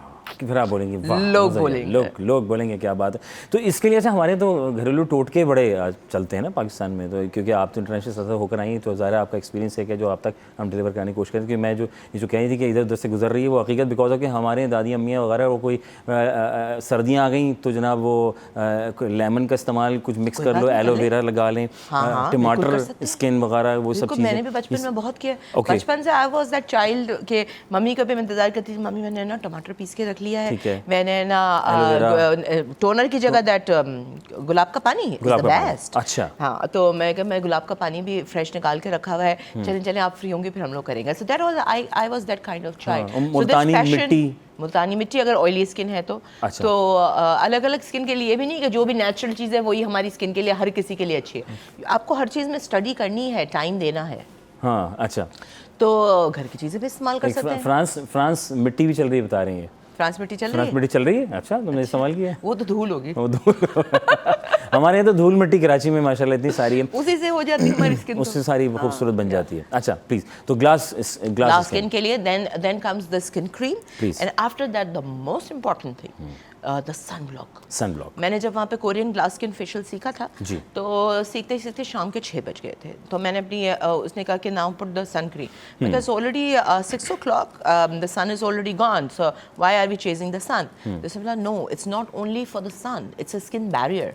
आपने स्किन को जब तक आप प्रोटेक्ट नहीं करोगे बैक्टीरिया से, लाइट से, रेस से, आप जो लाइट में बैठे हो, आप कहीं बाहर जा रहे हो, मट्टी धूल उड़ रही है, वो सारी चीज़ें सनस्क्रीन उसको प्रोटेक्ट करेगा। तो सनस्क्रीन इज नॉट ओनली कि आप, अक्सर लोग कहते हैं हम तो कराची में गाड़ी में बैठते हैं, गाड़ी से उतरते हैं, सनस्क्रीन में क्यों लगाऊं? मास्क पहन लिया मैंने फला क्रीम लगा ली, मैं सेफ हो गई। हाँ, नहीं, sunscreen is the most important thing. Okay, अगर आपको सिर्फ ज़्यादा कुछ नहीं करना, ठीक है, हमारे आहिस्ता आहिस्ता हमारे अंदर ये ट्रेंड डेवलप होगा कि हम 10 स्टेप्स रूटीन कर सकें। ठीक है, तो आपने फेस वॉश करना है और आपने सन ब्लॉक लगाना है, लगा के रखना है, सुबह उठना है, सन ब्लॉक लगा लेना है। ठीक है, स्किन बैरियर है ये, ठीक है, स्किन, और इनके जो सन ब्लॉक्स होते हैं ना, they are all in one. ये नहीं होता कि इसके अंदर सिर्फ आपको सन प्रोटेक्ट कर रहा है, इसके अंदर आपकी स्किन ब्राइटनिंग भी होगी, इसके अंदर हाइलुरोनिक एसिड भी होगा जो कि आपकी स्किन को प्लम रखेगा, लाइनें नहीं आएंगी आपकी स्किन पे, इसको सन को प्रोटेक्ट करेगा और सन को बैरियर देगा। ओके फाइन, यानी अंदर से अच्छा ये भी तो है ना कि अंदर से आप खुश भी रहें, इसका बड़ा एक इम्पैक्ट है। रात की नींद प्रॉपर ले रहे जब होंगे, अपना ख्याल रखेंगे ना तो खुश तो रहेंगे। खुश तो रहेंगे, हकीकत सही कह रही हैं आप, क्योंकि जब आप हम इतने मसरूफ़ हैं, जो इस वक्त जो कंडीशन हमारे यहाँ चल रही होती हैं, लोग अपना घर को भी देख रहे होते हैं, किचन को भी देख रही हैं, बच्चों को भी देख रही हैं, लेकिन उसके बाद शादी वगैरह कहती हैं मैं अपनी वो केयर नहीं कर पाती, क्योंकि टाइम वेस्ट कर रहे होते हैं। सिर्फ एक दिन का आप अपना पूरा शेड्यूल लिखना शुरू करें ना, आपको पता लगेगा दिन के 8 घंटे आपने तो सिर्फ सोशल मीडिया स्क्रॉलिंग करने में वेस्ट किए हैं। हकीकत वो आप टाइम अपने लिए रख लें। क्यों दुनिया को देखना है, आप अपने आप को दिखाएं। आपको क्यों किसी को फॉलो करना है, लेट पीपल फॉलो यू। क्या बात है, ये लोग आपको, बात हकीकत है। तो अच्छा, तो ये ग्लास स्किन, अच्छा ये तो ख़वातीन की बात है, मर्द भी होते हैं जो कहते हैं कि यार मैं ज़रा बेहतर तो क्यों नहीं होते, लाइक हाँ, ये आप शर्मा के क्यों कह रहे हैं? मर्दों का ज़्यादा हक है, मर्द तो मेकअप भी नहीं कर सकता। हाँ, मेकअप नहीं कर सकता, उसको जो है उसको तो जेन्युइन है, वो सामने है। हमें तो मेकअप करना पड़ता है क्योंकि हम स्क्रीन पे बैठे हुए। नहीं, वो तो स्क्रीन की तो अलग बात होती है, बट नॉर्मल लाइफ में तो हम जाके आदमी तो नहीं कर सकते, और वो तो ऑफ कोर्स उनके लिए एक फ्लॉलेस स्किन ज़रूरी है, और मेकअप के अंदर से भी स्किन साफ होगी तो वो झलकती है। अच्छा, आप छुपा नहीं सकते उसको। एक मेल की कॉल आ गई जी, हम जानेंगे। अस्सलाम वालेकुम रहमतुल्लाह। अजहर भाई कैसे हैं आप? सर अल्हम्दुलिल्लाह का बहुत करम है परवरदिगार। हमारी डॉक्टर साहब को सलाम हो। देखिए अजहर भाई, मेरी शादी को आज 27 साल हो गए और अभी तक मेरी खाल साबुत है। बड़ी बात है माशाल्लाह। तो आपने खुद रखी भी है या? मैंने खुद रखी है, अपनी केयर खुद करनी पड़ती है, मुझे बजा के रखना पड़ता है, मेरे भाई बचता है। एनीवे खैर डॉक्टर सलाम हो, मैं इनसे मेरा सवाल ये है तो मुझे बताइए कि मेरी स्किन बड़ी हार्ड, एक्चुअली वो मेरी बीवी तो कहती है कि आप पे तो ना कोई मच्छर असर करता है ना कुछ चीज असर करती है, लेकिन प्रॉब्लम ये है कि हार्ड की वजह से ड्राइनेस बहुत हो जाती है और फिर मैं कोई भी क्रीम इस पर ज्यादा इफेक्टिव नहीं होती। एक तो मुझे बताइए मैं अपनी स्किन में क्या करूँ। और जैसे हम लोग बाहर घूम रहे होते हैं, मेरा गाड़ियों का बिजनेस है तो अक्सर वर्कशॉप में इधर उधर जाना पड़ रहा, बाहर रहता, तो मुझे नहीं समझ में आता कि मैं कौन सी सन ब्लॉक यूज करूँ, मुझे क्या यूज करना चाहिए, ये भी मुझे बताइएगा। Thank you so much. Thank you so much सोना जज़ाकल्लाह जी। मुझे इतनी क्लियर आवाज़ नहीं है, आप अगर मुझे उनका कहना ये है कि एक तो मेरी स्किन हार्ड है, ठीक है, ड्राइनेस का बहुत शिकार रहता हूँ, मुख्तलिफ क्रीमें इस्तेमाल करता हूँ लेकिन फ़ायदा नहीं होता। मैं बाहर जाता हूँ। दूसरा सवाल था कि कौन से सन ब्लॉक का इस्तेमाल करूँ, थोड़ा सा इसकी रहनुमाई करें। ठीक है, नंबर 1 उनकी स्किन जो है वो हार्ड हो चुकी है क्योंकि उनकी स्किन पे कभी भी एक्सफोलिएशन नहीं हुई है, डेड सेल्स जमा हो गए। ठीक है। इसके लिए क्या करें कि वो एक अपनी स्किन को एक्सफोलिएटर लें, कोई भी स्क्रब ले लें, अच्छी तरह से स्क्रब करेंगे, डेड स्किन सारी रिमूव हो जाएगी। अच्छा। उसके बाद हाइलुरोनिक एसिड वाला कोई भी क्रीम ले लें और उसका इस्तेमाल करें। बस सिंपल स्टेप, एक ही दफ़ा आपको स्क्रब करना है, हफ्ते में एक दफ़ा स्क्रब करना है, और रोज़ आपको हाइलुरोनिक एसिड क्रीम लगानी है। जैसे कि बता रहे हैं कि 25 ईयर्स इनकी शादी को हो चुके हैं, तो इट मीन्स इनकी एज जो होगी वो इस अब ऐसी है कि उनको हाइलुरोनिक एसिड और कोलेजन क्रीम की ज़रूरत है। तो अगर तो ये कॉम्बिनेशन मिल जाता है उनको, कोलेजन क्रीम भी हो उसके अंदर, हाइलुरोनिक भी हो, तो ये इस्तेमाल करें, वरना hyaluronic acid would be good enough for him. और एक और सवाल था कि कौन सा सन ब्लॉक यूज़ करें। सन ब्लॉक करें जिसके अंदर विटामिन सी हो, ठीक है, और SPF 50, ठीक है, ये आप रोज़ यूज़ कर सकते हैं। ठीक है, SPF 50 जो उसमें अंदर मौजूद करें। और साथ में क्या, अच्छा ख़वातीन जो हैं, मर्द हज़रात जो भी हैं, हम लोग जब इस्तेमाल कर रहे होते हैं तो साथ में कि जी कैल्सी का इस्तेमाल भी करें, कैल्सी पिए भी, और साथ में तो उसके साथ तो मैंने बताया खाना पीना इज़ वेरी इंपॉर्टेंट। तो कैल्सी क्यों इस्तेमाल करें, रोज़ 2 कीनू खा लें, 2 कीनू खा लें, क्यों, क्या तो सर्दी आएंगी तो कीनू मिलेंगी। नहीं तो आप लेमन वो पिए, लेमन के अंदर थोड़ा सा वो डालें, पुदीना डालें, पिए ऐसी फ्रेश स्किन, और एक उसके अंदर क्यूकम्बर डाल लें। आर्टिफिशियल चीज़ों की क्या ज़रूरत है, यानी नेचुरल पे जितना रहें। Very nice. अच्छा, मर्दों की भी ग्लास स्किन हो सकती है? बिल्कुल हो सकती है, उनकी तो और ज़्यादा हो सकती है क्योंकि वो लोग इतना देते हैं। मेकअप जब हम करते हैं ना तो पोर्स क्लोज होते हैं, आदमियों की और आसानी से हो जाती है। अच्छा, दूसरा मुझे बताइए कि हमारे यहाँ जो ये पिंपल्स, दाग बेचारे हो जाते हैं और उसके बाद फिर लोग उसको इस तरह करके फिर मसले का शिकार, फिर पूछते हैं अब क्या लगाऊं, तो ऐसे में क्या करें? जो चीज़ें आ रही हैं उसको आने दें या उसके लिए कोई बेहतरीन ट्रीटमेंट है आपके पास? नहीं, देखिए, जब आपकी स्किन में एक्नी शुरू होती है तो किस वजह से होती है? एक तो आपकी स्किन ब्रेक ले लें, ब्रेक लेते हैं, उसके बाद जवाब लेते हैं जनाब अली कि आखिर जो स्किन पे पिंपल्स वगैरह जो हो जाते हैं तो इनको किस तरीके से रोका जा सकता है, क्या तरीक़ेकार है, खाने में क्या इस्तेमाल किया जाए, ना सिर्फ बल्कि लगाया क्या बेहतर जाए और अपने लिए। तो ब्रेक लेंगे, ब्रेक के बाद फिर वापस आते हैं सिटी एट 10।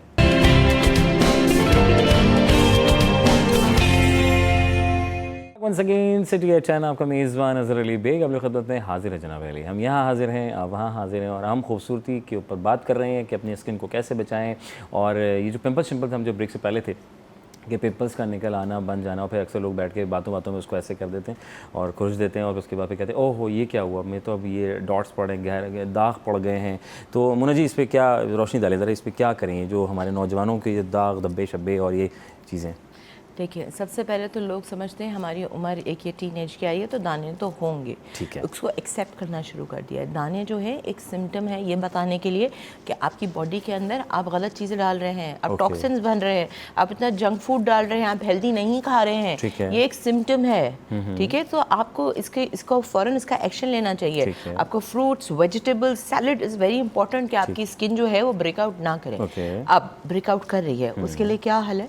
आप उसके ऊपर जो है ऑयल कंट्रोल चीज़ें लगाएंगे। जिस तरह कोरिया में जो ऑयल कंट्रोल बेस्ड हम ऑयल कंट्रोल यहाँ पे इस्तेमाल करते हैं ना, हमारी स्किन ड्राई हो जाती है। ठीक है। ड्राई होने के बाद आहिस्ता आहिस्ता एजिंग की तरफ चली जाती है। ठीक है। उनका एक बड़ा मशहूर एक इंग्रेडिएंट है कीका। कीका, हाँ, कीका बेस्ड फेस वॉशेस और कीका बेस्ड क्रीम ले, उससे आपके जो है एक्नी कंट्रोल होगी। और ट्री उनका बहुत मशहूर है। अच्छा, ठीक है, तो ये जो नेचुरल, अच्छा कोरियन में सबसे अच्छी बात है सारी चीज़ें नेचुरल होंगी। जैसे हाइलुरोनिक एसिड और मैं जो कोलाजन की बात कर रही थी, ग्लाइकोलिक एसिड की, वो लोग फैक्ट्री में नहीं बनाते। स्नेल देखा है? स्नेल को कि उर्दू में क्या कहते हैं, आई डोंट नो। अच्छा, स्नेल अगर सर्च कर लेंगे सब, तो स्नेल में एक चिकनाहट होती है, उसका म्यूकिन होता है जो प्रोड्यूस करता है। ठीक है। उससे वो लोग क्रीम्स बनाते हैं, ऐसी चीज़ों से जो काई होती है उससे चीज़ें बनाते हैं। तो ये सारी चीज़ें उनकी प्रोडक्ट में नेचुरल होती है। तो इसी तरीके से नेचुरल चीज़ों का साथ लें। जिस तरह हम बात कर रहे थे, मुल्तानी मिट्टी है ऑयली स्किन के लिए, वो फेस पैक लगाएं। और वो जो टोनर के लिए अगर वो यूज़ करना चाहते हैं तो गुलाब के पानी में लेमन डाल के ऐसी ग्लास स्किन हो जाएगी। हमने तो बचपन से वही किया है। अच्छा, ठीक है। मुझे भी ये बताइएगा कि हमारे भी देखने को आता है कि छाइयाँ का आ जाना, नौजवानों में भी देखते हैं, बुढ़ापे में तो चलो हम देखते जाते हैं, लेकिन जवानों में भी ये इसको कैसे कंट्रोल किया जाए? हाँ, छाइयाँ जिसको कि हम कहते हैं हाइपर पिगमेंटेशन, ठीक है, वो एक दफ़ा स्टार्ट हो जाए तो बढ़ती चली जाती है, पूरे लोगों के पैच पड़ जाते हैं, and then it's very difficult to go back. अच्छा, तो उसको प्रिवेंशन कि आप शुरू से उसको किस तरह प्रिवेंट करेंगे? Sun block. बच्चा आपका 5-6 साल का है, आप लगाना है उसको। अच्छा, ठीक है। Throughout the year you have to use a sun block. ठीक है। अब अगर हो गई है तो अब इसको किस तरह करें? देन इसके बहुत सारे प्रोसीजर्स आते हैं। We have aesthetic clinic also. आप एक दफ़ा इसको फेशियल से या ट्रीटमेंट से या लेजर से रिमूव करा लें, and then you go towards the preventive measures like sun block, good face wash, good creams, और फिर आपकी छाइयाँ नहीं पड़ेंगी। और बहुत से हमारे लोग ऐसे हैं जो नहीं जा सकते, सख्त नहीं रखते, उनके लिए कोई ऐसी चीज़ जो आप समझते हो कि घर में ही से कुछ निकाल के बना के कुछ कर सकते हैं, इज पॉसिबल? देखिए, हाइपर पिगमेंटेशन के लिए तो बहुत सारी चीज़ें हैं। अगर आपकी स्किन ऑयली नहीं है और हाइपर पिगमेंटेशन है तो आप क्या करें, जो फ्रेश मलाई होती है ना, आजकल तो हर कोई डिब्बे की लेता है, वो डिब्बे की कुछ भी नहीं है। ना डिब्बे का दूध में न्यूट्रिशन है, ना डिब्बे की दही में न्यूट्रिशन है, उसमें न्यूट्रिशन है ही नहीं। आप फ्रेश बड़ी मुश्किल से मिलती है मलाई। अगर आप दुकान पे जाते हैं ना दूध वाले की, एक दिन पहले से बोल के पता भाई मेरे लिए मलाई रखना, डबल पैसे दूंगा। ठीक है। ये अच्छी बात बताइए। मलाई लिया आपने, ठीक है, मलाई के अंदर आपने लेमन डाला, लेकिन लेमन को अच्छी तरीके से आपने फेंटा, ठीक है, वो पहले दूध को फाड़ेगा, फिर वो फेंट के बिल्कुल क्रीम बन जाएगा, ठीक है, उसको आपने रख दिया 2-3 दिन 3 दिन बिल्कुल सही रहता है। तो आपने उसको हल्का हल्का छाइयों पर रब किया, रब करके उसको छोड़ दिया, ठीक है। छोड़ने के बाद आपने उसको आधे पौने घंटे में पानी से रिंस कर लिया। अच्छा। आपकी स्किन बिल्कुल क्लियर हो जाएगी और छाइयाँ तकरीबन 1 से 2 महीने में, मेहनत तो है हर चीज़, तो रोज़ सुबह भी करेंगे एक या रात को, 1 से 2 महीने में आपकी आसानी से ख़त्म हो जाएंगी, क्योंकि दूध के अंदर होता है लैक्टिक एसिड। ठीक है, ठीक है। तो ये सारी चीज़ें जो हमें प्रोडक्ट्स में मिलती है, प्रोडक्ट्स में होता है ईजी हो जाता है, वो सारी चीज़ें घर में मौजूद हैं। Okay. एक मेरी दोस्त है ना, मैंने थोड़े अर्से पहले उसकी स्किन देखी, मैं कहा तुमने क्या किया? तो इसने कहा यार मैंने एक चीज़ की। तो मैंने कहा क्या? कहता मैं जो मैं खा रही थी ना वो भी मैं लगा रही थी। अच्छा। अपने फेस पे, मतलब ये नहीं कि बिरयानी और कोरमा लगा लिया लाइक जो भी मिल्क शेक्स हैं, जो फ्रूट्स हैं, जो वेजिटेबल्स हैं, तो जो मैं खा रही थी वही मैं स्किन पे लगा भी रही थी, and my skin has become flawless, क्योंकि सारी चीज़ें नेचुरल मौजूद हैं हमारे पास। तो पिगमेंटेशन के लिए एक तो मैंने बताया कि अगर तो आपकी ड्राई स्किन है तो आप मलाई में मिलाएंगे, ठीक है। अगर तो आपकी ऑयली स्किन है, ठीक है, तो फिर आप क्या करेंगे, स्किम मिल्क का पाउडर लेंगे जिसके के अंदर वो क्रीमी नहीं होगा, ठीक है। स्किम मिल्क के पाउडर के अंदर आपने लेमन डालना है और उसके अंदर आपने थोड़ा सा पानी डालना है, उसका पेस्ट बना के आप लगा लें। ओके, और उसको कितनी देर अंदाज़ा लगा के रखें? उसको लगा के आपने थोड़ी देर रखा, फिर उसको रब करके उतार लिया, पानी से वॉश कर लिया। Okay fine. ताकि पानी से इसलिए वॉश किया, फेस वॉश नहीं किया ताकि उसका असर रहे। अच्छा ओके फाइन। हाँ, अक्सर बेशतर लोग डायरेक्ट वॉश कर लेते हैं। हाँ। अच्छा, ये आता है कि किसी ने बता दिया फला चीज़ का इस्तेमाल कर लो, वो जब आप समझ लें आपकी ज़िंदगी का एंड आ गया। आपकी स्किन तो फिर यानी कि गई। तो ये जो इसने ये बोला ये कर लिया, इसने ये बोला, सुनो, वो कहते हैं 7 क्रीमें मिला के लगाओ रंग गोरा हो जाएगा। वो तो हो तो जाता है रंग गोरा टेम्परेरी, उसके बाद स्किन बचती नहीं है। नहीं बचती। मेरे पास एक लड़की आई थी थोड़े दिनों पहले हमारे एस्थेटिक क्लिनिक में। अच्छा। और वो कह रही थी मैम इसका इलाज कर दे। जब उसने मास्क हटाया तो सिर्फ वो रगें नजर आ रही थी उसके मुंह पे। मैं कहा बेटा क्या किया? हाँ। तो उसने कहा कि वो मैं क्रीमें जो मिक्स होती हैं इस्तेमाल, वो मैं 20 साल से लगा रही हूँ। 20 साल से लगा रही थी और उसकी स्किन ख़त्म हो गई, स्ट्रिप हो गई। अच्छा, और चले स्किन स्ट्रिप ना भी हुई तो भी क्या नुकसान है उसका? क्योंकि ये जो है ना स्किन थिनिंग प्रोडक्ट्स हैं। ठीक है। देखिए आप अलग अलग 2-3 किस्म के केमिकल्स मिक्स करके केमिकल रिएक्शन करते हैं स्किन पे और स्किन पील होती है। ठीक है। जिसकी वजह से आपको थोड़े अरसे तो वाइट नजर आएगी, बट बाद में आपकी उसकी स्किन पे रिंकल्स पड़ जाएंगे क्योंकि आपकी स्किन के अंदर इलास्टिसिटी बची नहीं, सारी तो आपने उधेड़ दी। So these are very dangerous thing, you should never do it. क्या करें? बहुत से लोग गोरा होना चाहते हैं, फिर डरते हैं कि जैसे आपने अर्ज़ किया कि यार ब्लीच क्रीम या फलां, बहुत से केमिकल का मिलाप होता है, फिर वो स्किन का ख़राब हो जाना। कुछ लोग इंजेक्शंस की तरफ चले जाते हैं।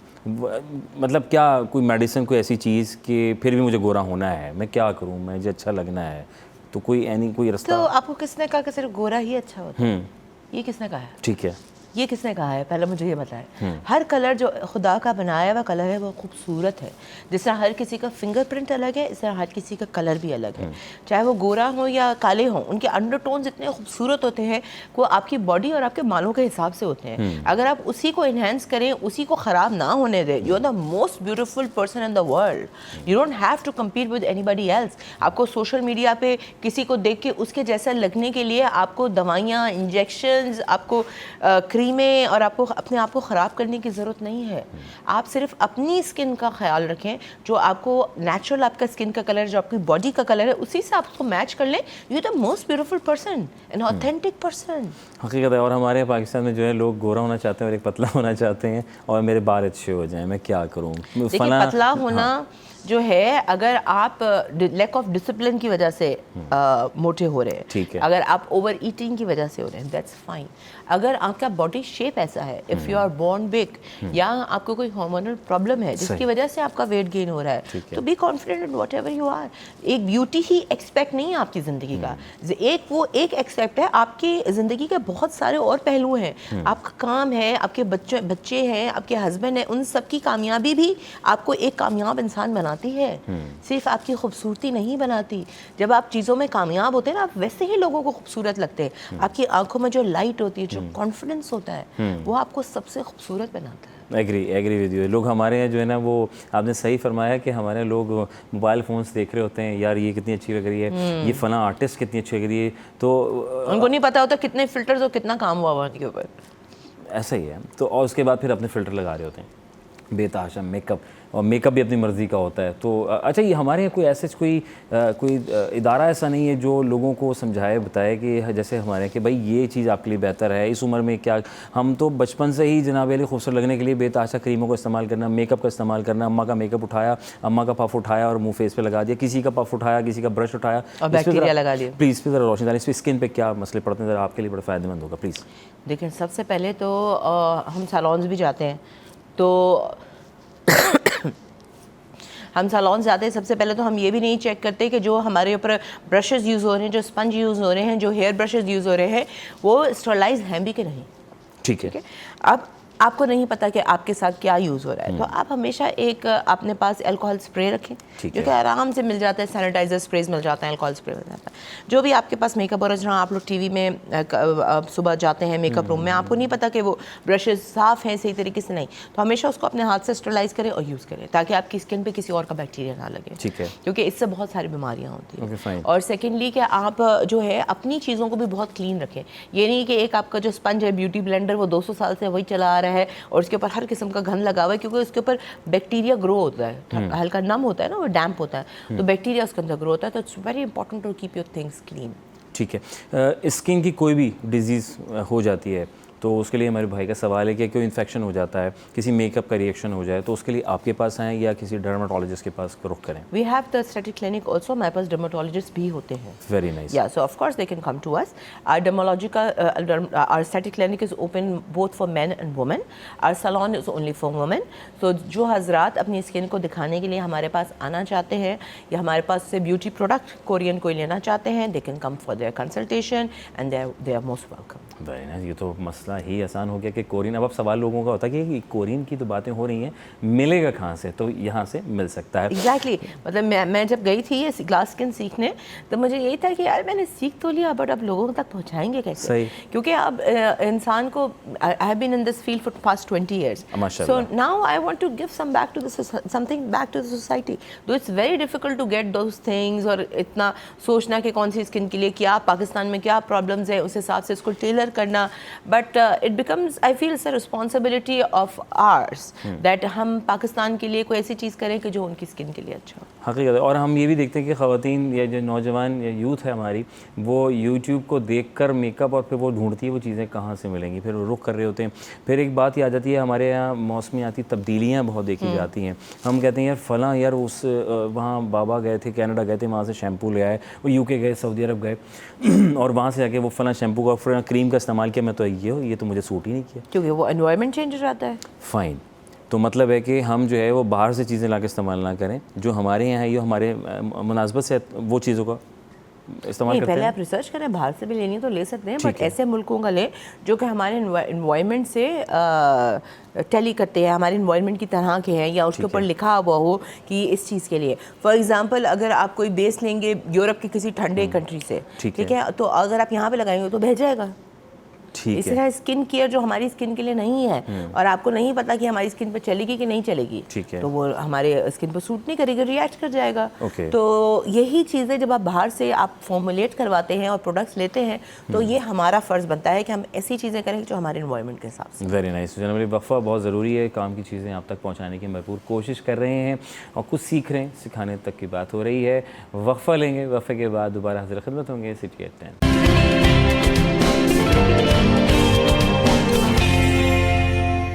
Welcome back once again city at 10। आपका मेज़बान अज़हर अली बेग आप लोग खिदमत में हाजिर है और सिलसिला और खूबसूरती के ऊपर डिस्कस कर रहे हैं और हम बात कर रहे हैं सीखने सिखाने की और आप तक पहुंचाने की। सिटी 21 का हिस्सा हैं आप और हम मिलकर कर रहे हैं बातचीत और हमारे से मोना जैमा मौजूद हैं, माशाल्लाह महारत रखती हैं अपने काम में। खूबसूरत बनाना है, कैसे बनाना है और अपनी स्किन पर क्या कब कैसे लगाना है और क्या नहीं लगाना, ये नहीं औरों को देख कर जो दिल किया मुँह पर थोप लिया, उसके बाद फिर आप होंगे परेशान, फिर जाएंगे डॉक्टर डर्माटोलॉजिस्ट के पास, अरे भैया अब क्या करूँ मुझे समझ नहीं आ रही, अरे बहन तुम ही बता दो कोई टोटका है तुम्हारे पास? नहीं साहब, तो हमारे पास स्टाइलिश।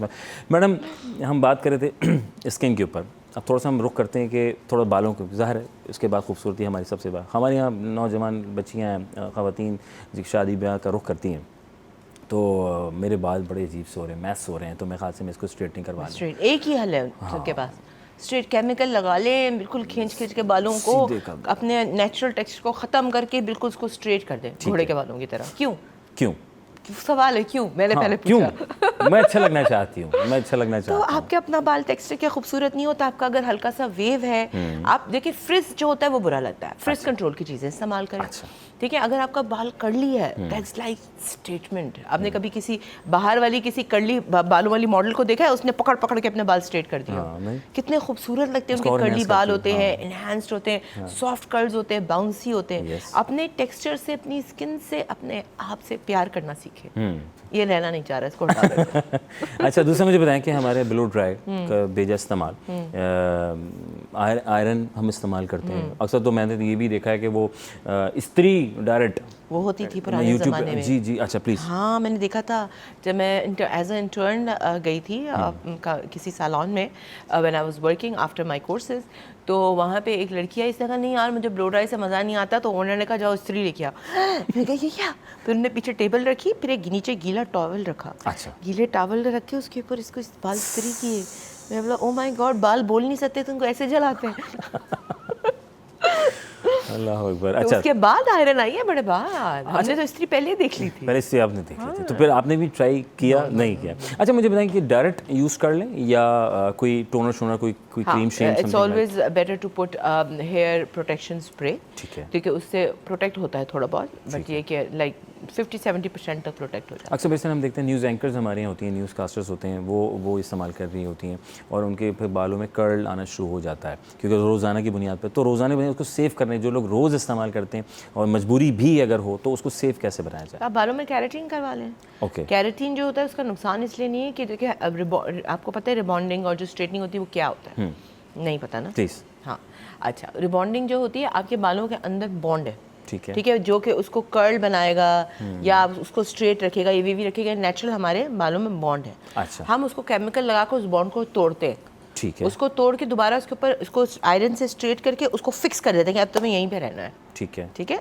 तो उस प्रोसेस में आपके बहुत सारे नेचुरल बॉन्ड टूट के बाल गिर भी जाते हैं, ठीक है, और over the period of time आपके बाल कहते हैं ना, यार मेरे तो जवानी में इतने अच्छे बाल थे, अब तो 4 रह गए, तो वो 4 आपकी अपनी वजह से रह जाते हैं। सही बात है। तो this is rebonding. Now what keratin does is, keratin आपके अपने बालों के ऊपर कोट बना देगा, ठीक है, कोट बना लेगा, जिसकी वजह से वो हैवीनेस की वजह से और वो प्रोटीन की वजह से आपके बाल फ्रिज कंट्रोल हो जाएगा और थोड़े से बाउंसी और थोड़े से स्ट्रेट रहेंगे, तो बहुत इजी हो जाता है। अच्छा, हमारे प्रोड्यूसर का पैगाम आपकी तरफ, वो कहते हैं कि एक्सटेंशन लगाने से क्या बाल पे कोई नुकसान तो नहीं आता? देखिए, एक्सटेंशन बहुत सारी किस्मों के होते हैं, ठीक है। एक होता है एक्सटेंशन जो कि नैनो कैरेटीन से लगते हैं बालों में, आप अपने प्रोटीन के साथ अटैच कर देते हैं गन से, वो परमानेंट होते हैं। एक होते हैं जो स्टिच करते हैं, एक होते हैं जो क्लिप ऑन्स होते हैं, ठीक है। जो आप स्टिच करते हैं और जो आप परमानेंट लगाते हैं ना, उसका बालों में वेट होता है। एक आपके बाल के ऊपर आप 8-10 बालों का एक पीस लगा रहे तो वो स्कैल्प बर्दाश्त नहीं कर पाता, over the period of time आपके बाल गिरना शुरू हो जाते हैं। अच्छा, और जाहिर बात है जब आपके बालों में कुछ लगा होगा, आप सही नहा नहीं सकते, सही स्कैल्प क्लिंज नहीं होती। अच्छा, मैं एक और चीज़ बताऊंगी कोरियन हेड स्पा के बारे में भी इसके बाद, this was very interesting, I got it there. तो है ना, तो आपकी स्कैल्प क्लिंज नहीं हो पाती, आपके बाल क्लीन नहीं हो पाते, तो आपका हेयर फॉल बहुत ज़्यादा हो जाता है। तो एक्सटेंशन जब नुकसानदेह नहीं है जब आप क्लिप ऑन इस्तेमाल करें, ठीक है। कभी कभी आप शादी में जा रहे हैं, आपको लंबे बालों का दिल चाह रहा है, आपने लंबे लंबे एक्सटेंशंस लगाए कर्ल वाले, यानी आप अपना शौक पूरा कर लें। बट ये कि परमानेंट लगाने से ये होता है, until and unless you have some alopecia problem या खुदा ना खासा किसी को कैंसर पेशेंट है कोई है, तो फिर आप परमानेंट थोड़ा ऐसे के लिए लगवाना चाहते हैं, दैट्स फाइन, बट क्लिप ऑन्स वाली इस्तेमाल। रोज़ाना बाल धोने में कोई दिक्कत तो नहीं है कि रोज़ाना शैम्पू और फिर कंडीशनर रोज़ाना का इस्तेमाल करना, या कोई गैप देना ज़रूरी होता है आपको? नहीं, रोज़ाना का शैम्पू कंडीशनर अच्छा नहीं है बालों के लिए, क्योंकि आपकी जो स्किन होती है वो ऑयल प्रोड्यूस करती है, ताकि वो बैक्टीरिया से प्रोटेक्टेड रहे। अगर आपने बिल्कुल उसको रोज़ अपने बालों को स्ट्रिप कर दिया ऑयल से, तो इवेंचुअली आपके बालों पे असर पड़ेगा और ड्राइनेस आ जाएगी। Very nice. तो अगर आपके बाल ऑयली हैं तो एक दिन छोड़ के एक दिन, वरना हफ्ते में 2 शैम्पू काफ़ी हैं। ऑयल का टाइम नहीं मिलता मुझे ऑयल लगाने के लिए, क्या करूँ? कोई बात नहीं, ऑयल लगाने की क्या जरूरत है, सीरम्स लगाएं। सीरम्स लगाएं। हाँ, बालों में आर्गन ऑयल लगाएं, क्योंकि ऑयल लगाने से ये तो ऑयली हो जाते हैं। आर्गन ऑयल और प्रोडक्ट्स है मोरोकन ऑयल, आर्गन ऑयल, वो आप हल्का से लगाएंगे, आपके बालों को न्यूट्रिशन भी मिल जाएगा और ऑयली भी नहीं होंगे। जिसने अभी भी अगर आपने लगाया हुआ हो तो आप कोई ऑयल फील नहीं होगा, it's more like a serum, और आपके बालों को over the period of time वो अच्छा करेगा और फ्रिज नहीं आएगा। Okay fine. हमारे तो पहले ये था कि अभी भी होता है मुख्तलिफ घरानों में कि अम्मा जो है या नानी या दादियाँ जो हैं वो तबीयत से ऑयल जो है ना थोप देना, और फिर बेचारा बहता हुआ अंदर जा रहा होता है। तो लाइक, तो अच्छा ऑयल क्या आप समझती हैं कि कौन सा और कितनी देर लगाना चाहिए? लोग तो रात भर लगा कर सो जाते हैं कि जी सुबह तक, कुछ लोग कहते हैं नहीं 30 मिनट से बेहतर क्या है?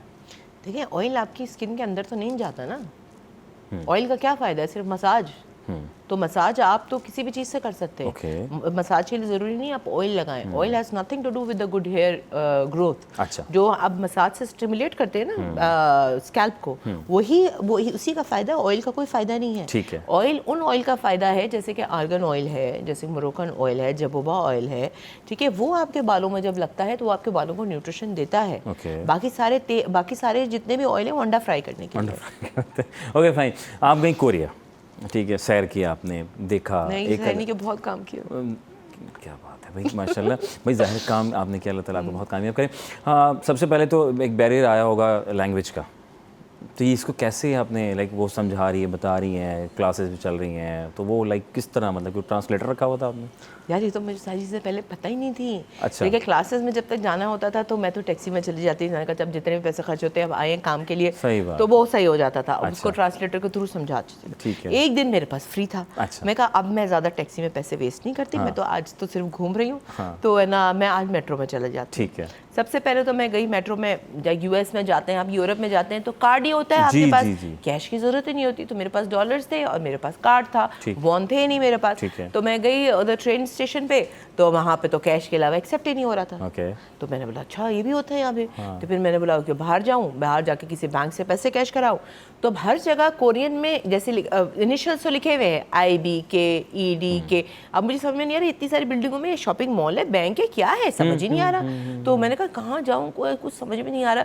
तो फिर मैंने किसी एक औरत रोड पार करी थी, मैंने उससे पूछा, तो उसे इंग्लिश नो भी बोलना नहीं आता था, इंग्लिश कुछ समझ ही नहीं आ रहा था उसको। फिर उसने एक यंग लड़के को पढ़ा, यंग जनरेशन थोड़ी बहुत उनकी फिर भी इंग्लिश बोलती। तो मैंने उसको पूछा कि है ना, उसने भी अपना ट्रांसलेटर निकाला और फिर मुझसे बात की। तो फिर उसने बताया कि ये जो इनिशियल्स लिखे हुए ना ये बैंक है। अच्छा। ठीक है। तो फिर मैं बैंक में गई, पैसे चेंज करवाए, पैसे चेंज करा के मैं आ गई, कार्ड भी खरीद लिया मेट्रो का। मेट्रो में बैठ, फिर मैंने किसी से, उसी लड़के से पूछा था, मैंने कहा मुझे ये मेन सिटी में जाना है, मैं कौन से स्टॉप पे जाऊँ? उसने कहा 5 स्टॉप यहाँ से बैठना और उतर जाना रेड लाइन के अंदर। अच्छा। मैं बोला ठीक। 5 स्टॉप गिन के मैं 5 स्टॉप पे उतर गई। अंदर कुछ नहीं लिखा होता कि कौन सा, सब कुछ कोरियन में, कि स्टॉप का नाम भी नहीं लिखा होता। जैसे यूजुअली लंदन वगैरह में आप उतरते हैं तो स्टेशन का नाम तो लिखा होता है ना, वो भी इंग्लिश में नहीं। वापसी में जब मैं आई तो मैं एक स्टेशन पहले उतर गई। ओहो हो, 4 से 5 घंटे में ट्रेन में यूं जाऊं, यूं आऊं, यूं आऊं, कहीं से मुझे पता ही ना लगे कि ये कौन से स्टेशन में आ गई। मैं तो रोने लग गई। मैं कहा मैं नहीं आऊंगी कोरिया, मैं नहीं आऊंगी कोरिया, प्लीज अल्लाह मुझे मेरे होटल पहुंचा दे, अल्लाह खैर से घर पहुंचा दे जहाँ मुझे जाना है। फिर मैंने किसी को कराची फ़ोन किया तो उसने कहा एक वो जो गूगल ट्रांसलेट होता है ना, उसमें आप उसको पिक्चर करेंगे, पिक्चर लेंगे तो वो इंग्लिश में ट्रांसलेट हो जाएगा। मैं कहा अच्छा ये तो मुझे पहले सीखना चाहिए था, आने से पहले। तो इंग्लिश में जब चीज़ें ट्रांसलेट हुई तो मुझे पता लगा कि ये हमारे स्टेशन का नाम है, ये हमारे स्टेशन का नाम है। फिर मैं जाके पहुंची। फाइन। ये सीखना था, काफ़ी कुछ सीखा और जाते स्टील चॉपस्टिक से खाना सीखा। ये चले कुछ कमाल हो गया। अगर कोई जा रहा है इन द शॉर्ट, क्योंकि मैं चाह रहा हूँ जाते जाते कि बहुत से लोग ख्वाहिशमंद होते हैं, कोरियन ड्रामे देख रहे हैं, फिल्में देख रहे हैं, कुछ बनना चाहते हैं, शॉर्ट मैसेज क्या है आपके लिए जो कोरिया जाना चाहता है?